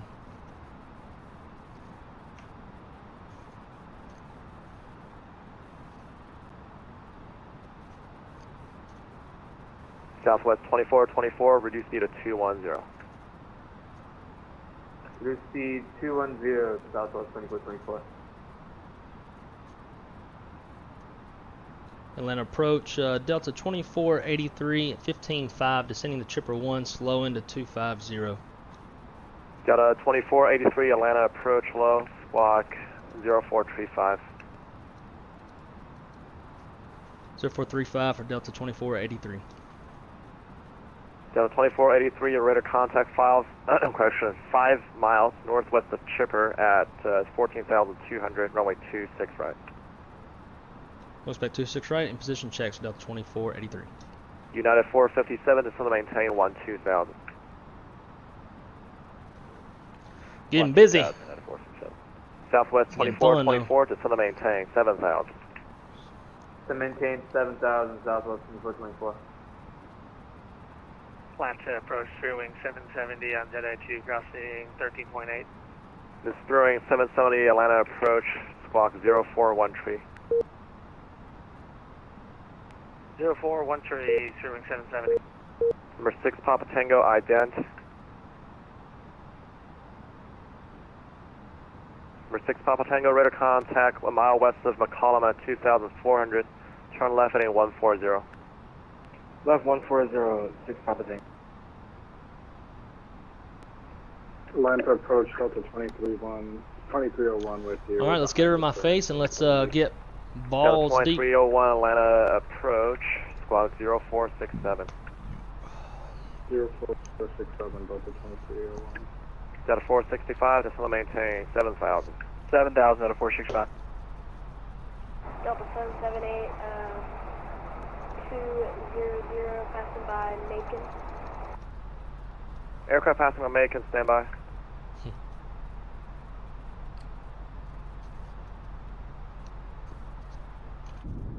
South, Brewing 770, radar contact 6 miles southeast of Jedi, 12,500. Atlanta altimeter 29098, runway 27 left.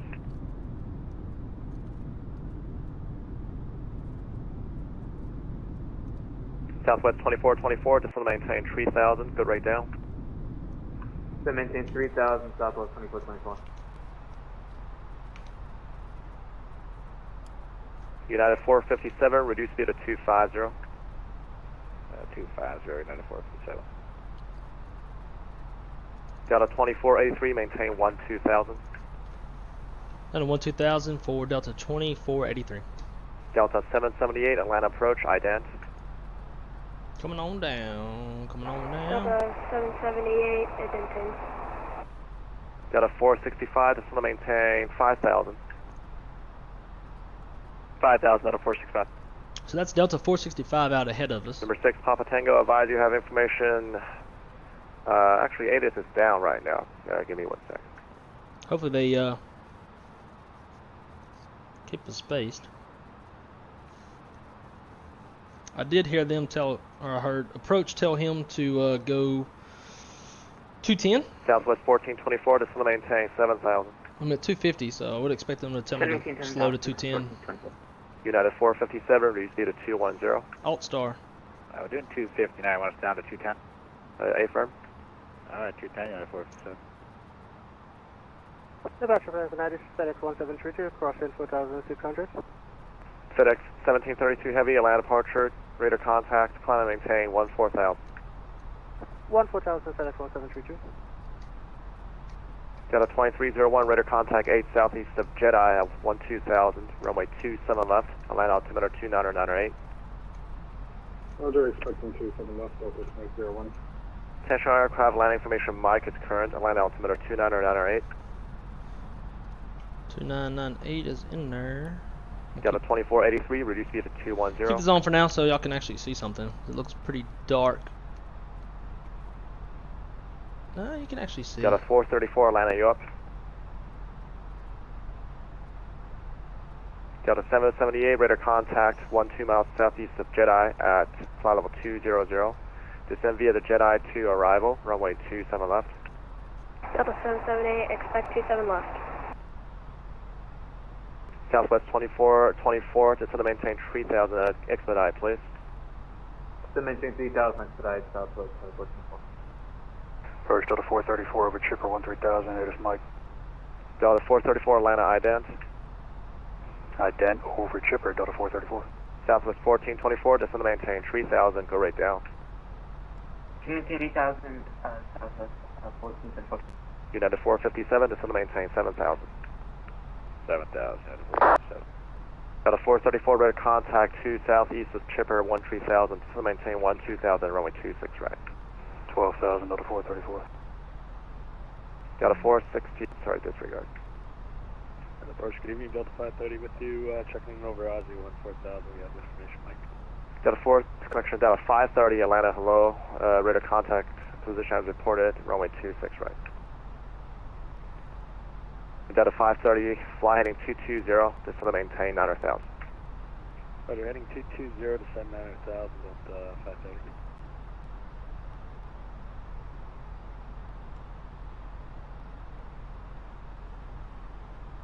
Delta 2483, reduce speed to 210. Slow to 210, Delta 2483. Southwest 2424, turn left heading 360, reduce speed to 180. Oh, motherfucker, God. Turn left heading 360, decrease speed 180, Southwest Frame rates 24. are killing me. Delta 465, turn right heading 180, just correction, reduce speed to 180. Okay, which one you want, speed or turn? Yes. Okay, up. Alright, speed and turn, here we go. Which one do you want? Speed or turn? Yes. Departure, how you doing? That's funny. Delta 523 departure to contact, climb maintain 14,000. FedEx 1732 heavy, contact Atlanta Center 132.907. 132.97, FedEx 172, thanks. Southwest 2424, turn left heading 300, join a 27 left localizer. Turn right heading 300 for 27 right localizer. Negative, sir. Southwest 2424, 27 left, left side. 27 left, Southwest 2424 side. Southwest 1424, if I haven't given you already, you can expect 27 on left, the left side. Joe, expect 27 on Southwest 1424. Delta 465, heading 250, join 26 right localizer. 250, join Delta 465. Southwest 1424, turn left heading 360, reduce speed to 180. That's 360, speed 180, Southwest 124. United 457, descend to maintain 5,000. It's busy. United 457, descend to maintain 5,000. Yep, Oh. 5,000. And now Center wants to come up. Was that 180? Southwest 368, 1 south, Dalton. Southwest 1424, heading 360, speed 180, do it now. 180, Delta 360, Atlanta ident. I think I need to go lower. Ident, Delta 368. Number 6, Papa Tango, fly heading 170. 170, Papa Tango. Delta 2483, descend to maintain 5,000. Down to 5,000, Delta 2483. Delta 368, ready to contact 5 southwest of Ozzy, runway 26 There we right, go, line good altimeter job. 29 or 9 or 8, descend to maintain 9,000. Bring her on down. Come on down 26 fast. right, descend maintain 9,000, 2998, Delta 368. Southwest 1424, turn left heading 300, join 27 left localizer. Don't you That's crash. 360, Joe 27 left localizer, Southwest 1420. Zeroing 770, descend to maintain 5,000. Descend maintain 5,000, zero wing 770. Delta 778, actually stand by.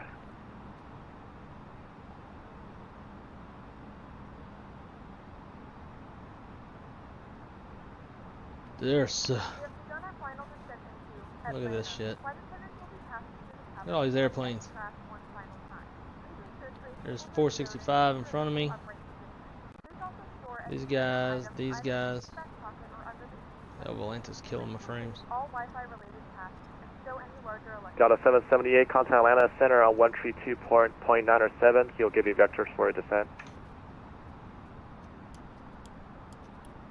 Delta 778, switching to 132.975. Yeah. Delta United 457, heading 210, speed 180. And as we're from the cockpit, this is Captain speaking. We have started our descent into Atlanta. We should be on the ground here in about the next 10 Delta minutes. 434, reduce speed to 210. That's We got some cool temperatures. 30 degrees Celsius. Winds are from the Delta 530, turn left northwest. heading Pretty gusty. 170. Expect some moderate turbulence on the way down. I want to thank you for flying Delta. And as always, we'll hope to see you on the next one. Southwest 2424, we've captured the localizer.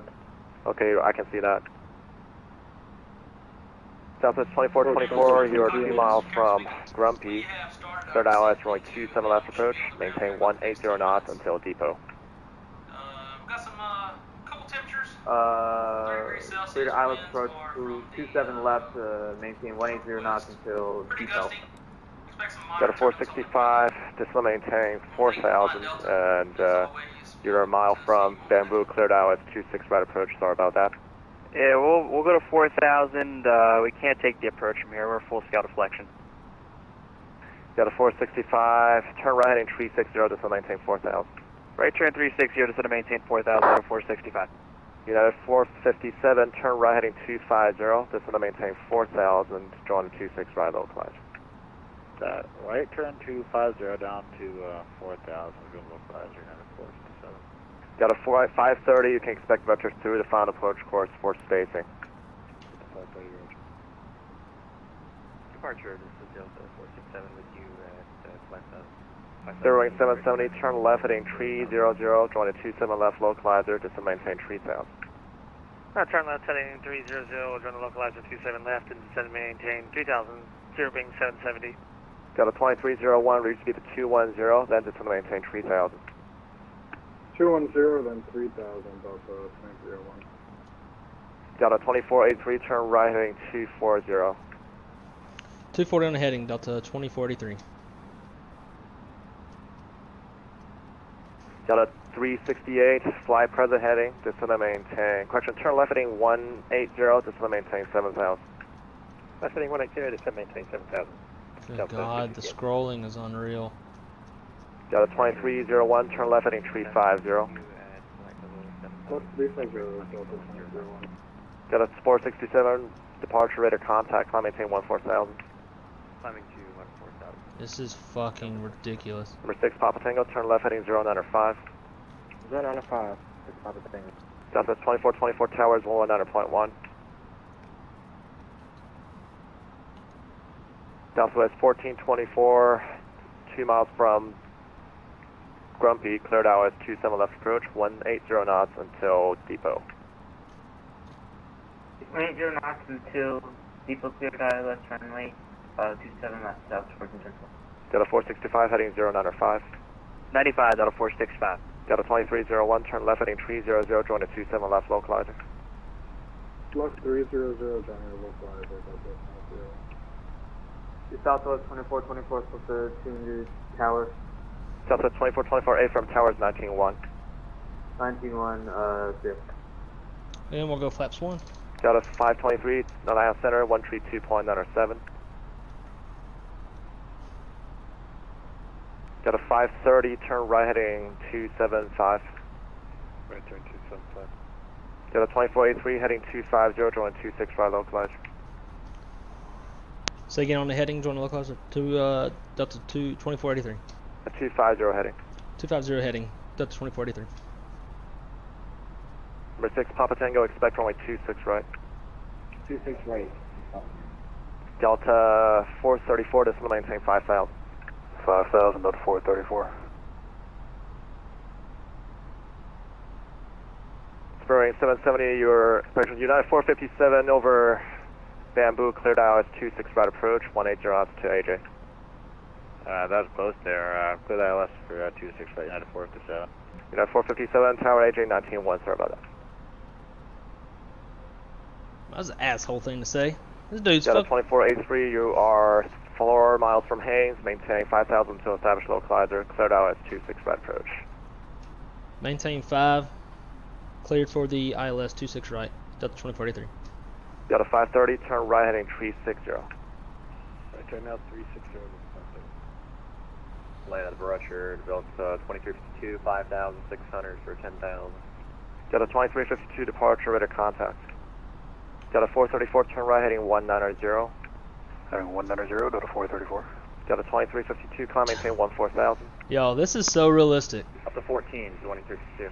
Delta 467, contact center 132.907. Radios going into any major airport like this sound exactly like this. It is non-stop balls to the wall. 1424 beyond tower range.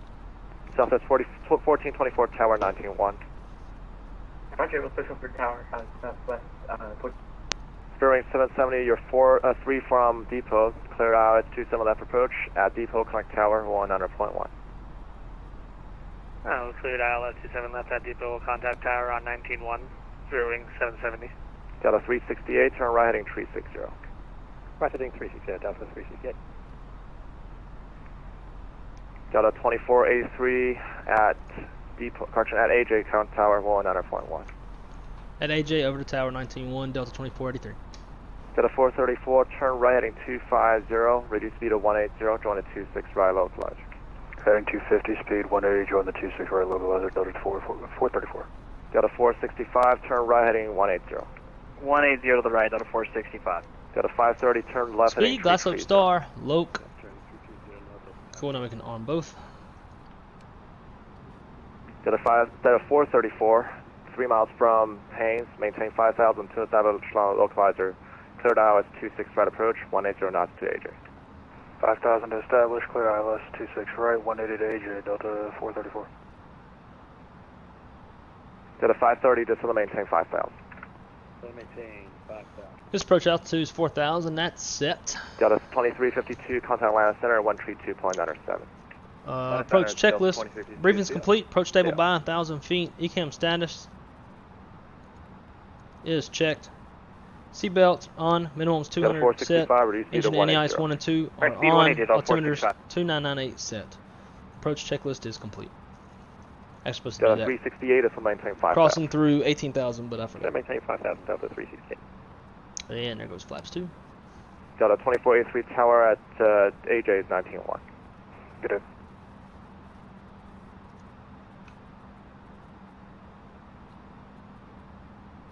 Looking pretty good. 2,000. Delta 530, turn left heading 300, join the 26 right local edge. Roger, 300 for the local edge, 26 right. I'm gonna stay Delta 465, stay 180 until about 7. the vector through the localizer, turn right heading 300 to join the 26 right localizer. Alright, right turn heading 300, joined out of 465. They must have vectored that dude around. Delta 2301, we're approaching people. Delta 2301 tower, contact tower 1 under point 1.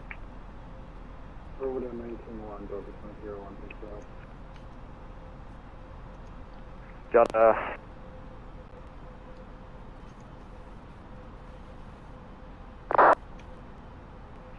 Tower Delta 2301 with you, inbound over depot for 27 left. Delta 2301, land tower also with you, runway 27 left, clear to land number 2. Number 2, clear to land, runway 27 left, Delta 2301.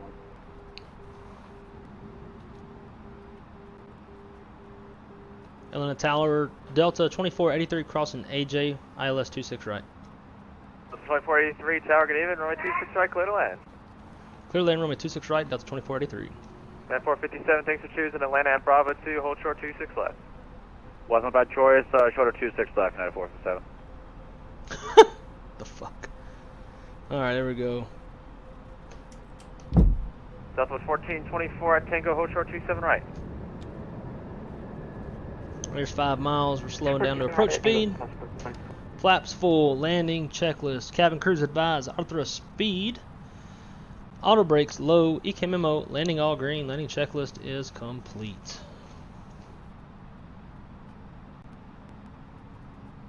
Bruh. This is, radios are wild. There's 1,000 feet. Just confirm hold short of 26 left at Bravo 2, United 457. My airplane. At 457, I'm feeling generous today. At Bravo 2, cross 26 left to join Foxtrot to the ramp. Good day. 26 left will cross, and sorry, Bravo 2 will cross 26 left and Fox to the right.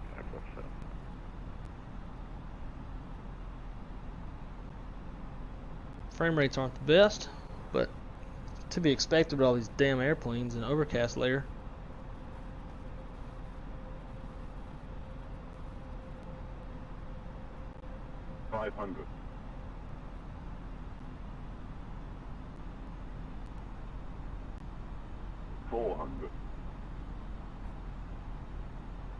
Southwest 1424 at Tango cross 27 right, join limits to the ramp. Good day. Tango cross 27 right and limits to the ramp. Oh, the frame's gonna make it really bad. Minimum. Tower, good evening, Delta 434 AJ26 right. Continue. Delta 434, land tower, good Oh evening, my right God. 26 right, clear to land number 2. Clear to land 26 right, Delta 434. 50. JQ 40. Good evening, sir, how are you? 30. Great evening, sir. 20. Retard. 10. 5. Woo, negative 80.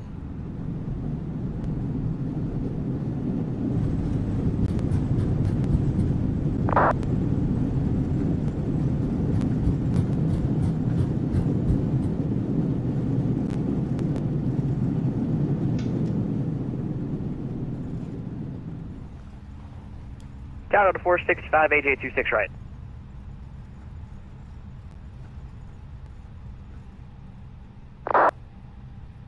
Delta 465, you're saying you're over AJ? Yeah, we're over the AJ, yeah. Mm-hmm.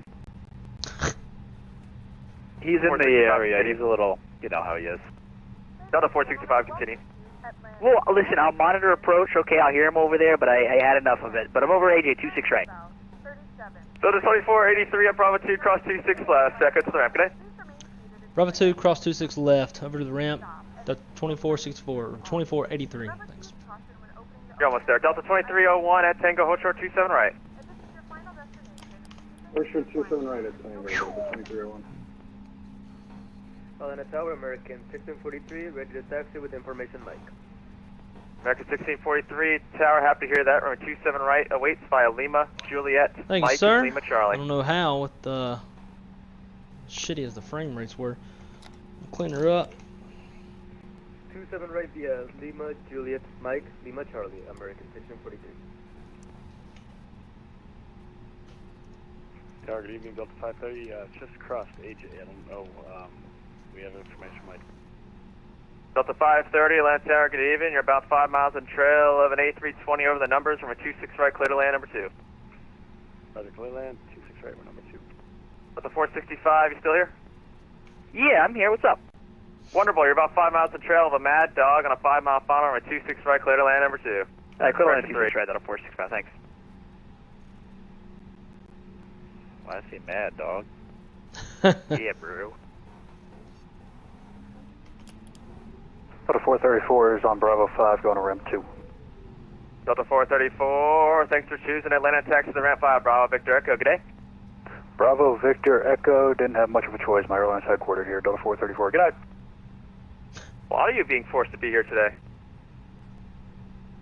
Delta 2301 at Tango, cross 27 right, Lima to the ramp. Cross 27 right, Lima to the ramp, Delta 2301. Is it W? Delta 2189 on nav to Snuffy, running 26 left, clear for takeoff. Oh no, Snuffy 26 left, clear for takeoff. So there's typically some other stuff that I would do as far as cleanup and some checklists and stuff. I just didn't really fuck with doing it with how terrible the frame rates are. Involves a lot of looking around, and every time I look around the frame rates kill over. Like this. Boom. See that? That's terrible.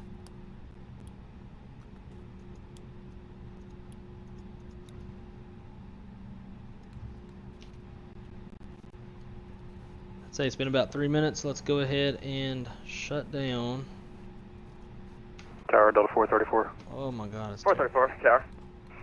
Hey, can we just wait for this departure and cross at Bravo 2, straight in? Yeah, I have no problems with that. At Bravo 2, hold short 26 left.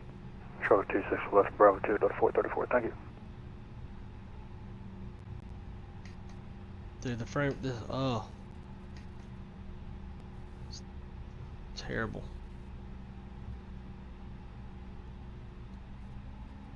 I want to cut across.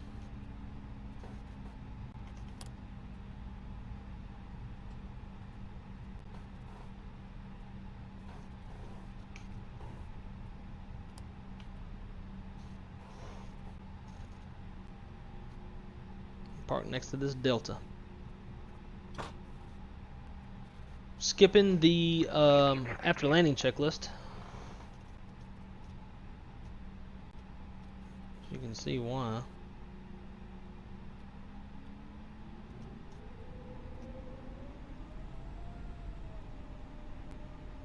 Tower Delta 530 vacating 26 right. We are on one engine right now. We're straight in the ramp there, ramp 2. Delta 530, thanks for choosing Atlanta at Bravo 4, hold short 26 left. You're welcome. Hold short 26 left, yeah, the company route. Atlanta Tower, good evening. Delta 368, that's 26 right. Delta 368, Atlanta Tower, good evening. You're about, let's see, 5 miles in trail of a 737-900 on 2, correction, 1 mile final, number 26 right, clear land number 2. Clear land 26 right, number 2, Delta 368. Hard brake set. Let's try something new. Go ahead and hold short behind that company 737-900. And let's get rid of them. Maybe that'll help frame rates come back a little bit. Alright, we'll kill engine number 1. TA.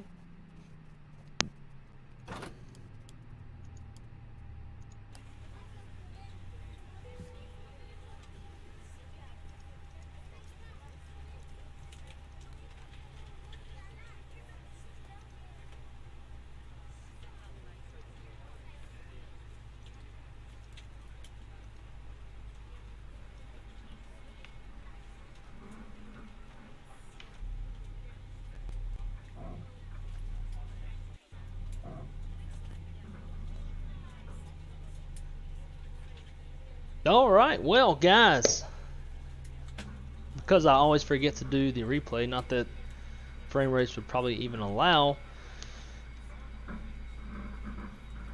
I reckon this will conclude today's stream. Greatly enjoyed it. Hopefully tomorrow I can squeeze in another one.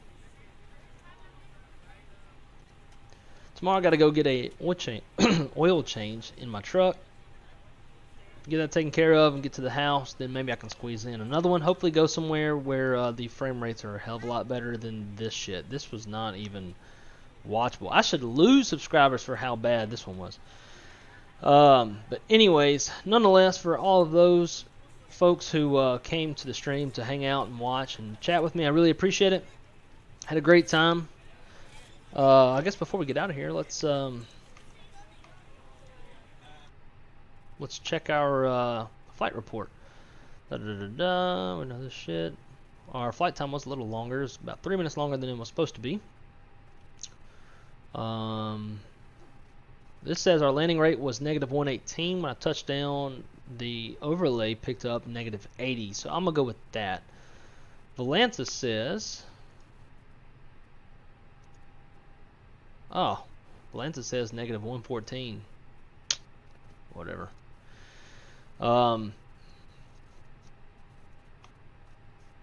See there, passengers very satisfied. Block time was 137. That checks out looking down here. They're going to recommend my shit at work. Wish I didn't have the extra shot of rum. Hey, cheers, virtual passenger. And, yeah. Cool, we'll kill this. Maybe it's PAX that's killing my shit. I don't know. But alrighty guys, Jim, thank you so much for coming and hanging out and chatting with me. It's always a great pleasure to have your presence around. Have a good night. Enjoy seeing your grandson tomorrow. Hope your supper was good. Hope you saved me some. And I will be seeing you at work in about 2 or 3 days, unless you're off.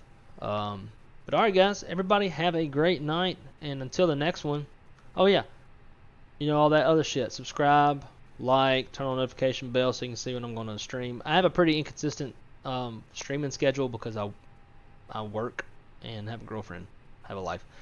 So I typically try to plan it out further ahead, but nonetheless, hit the bell. Do it. Anyways, thanks guys, and we'll see y'all on the next one. Peace.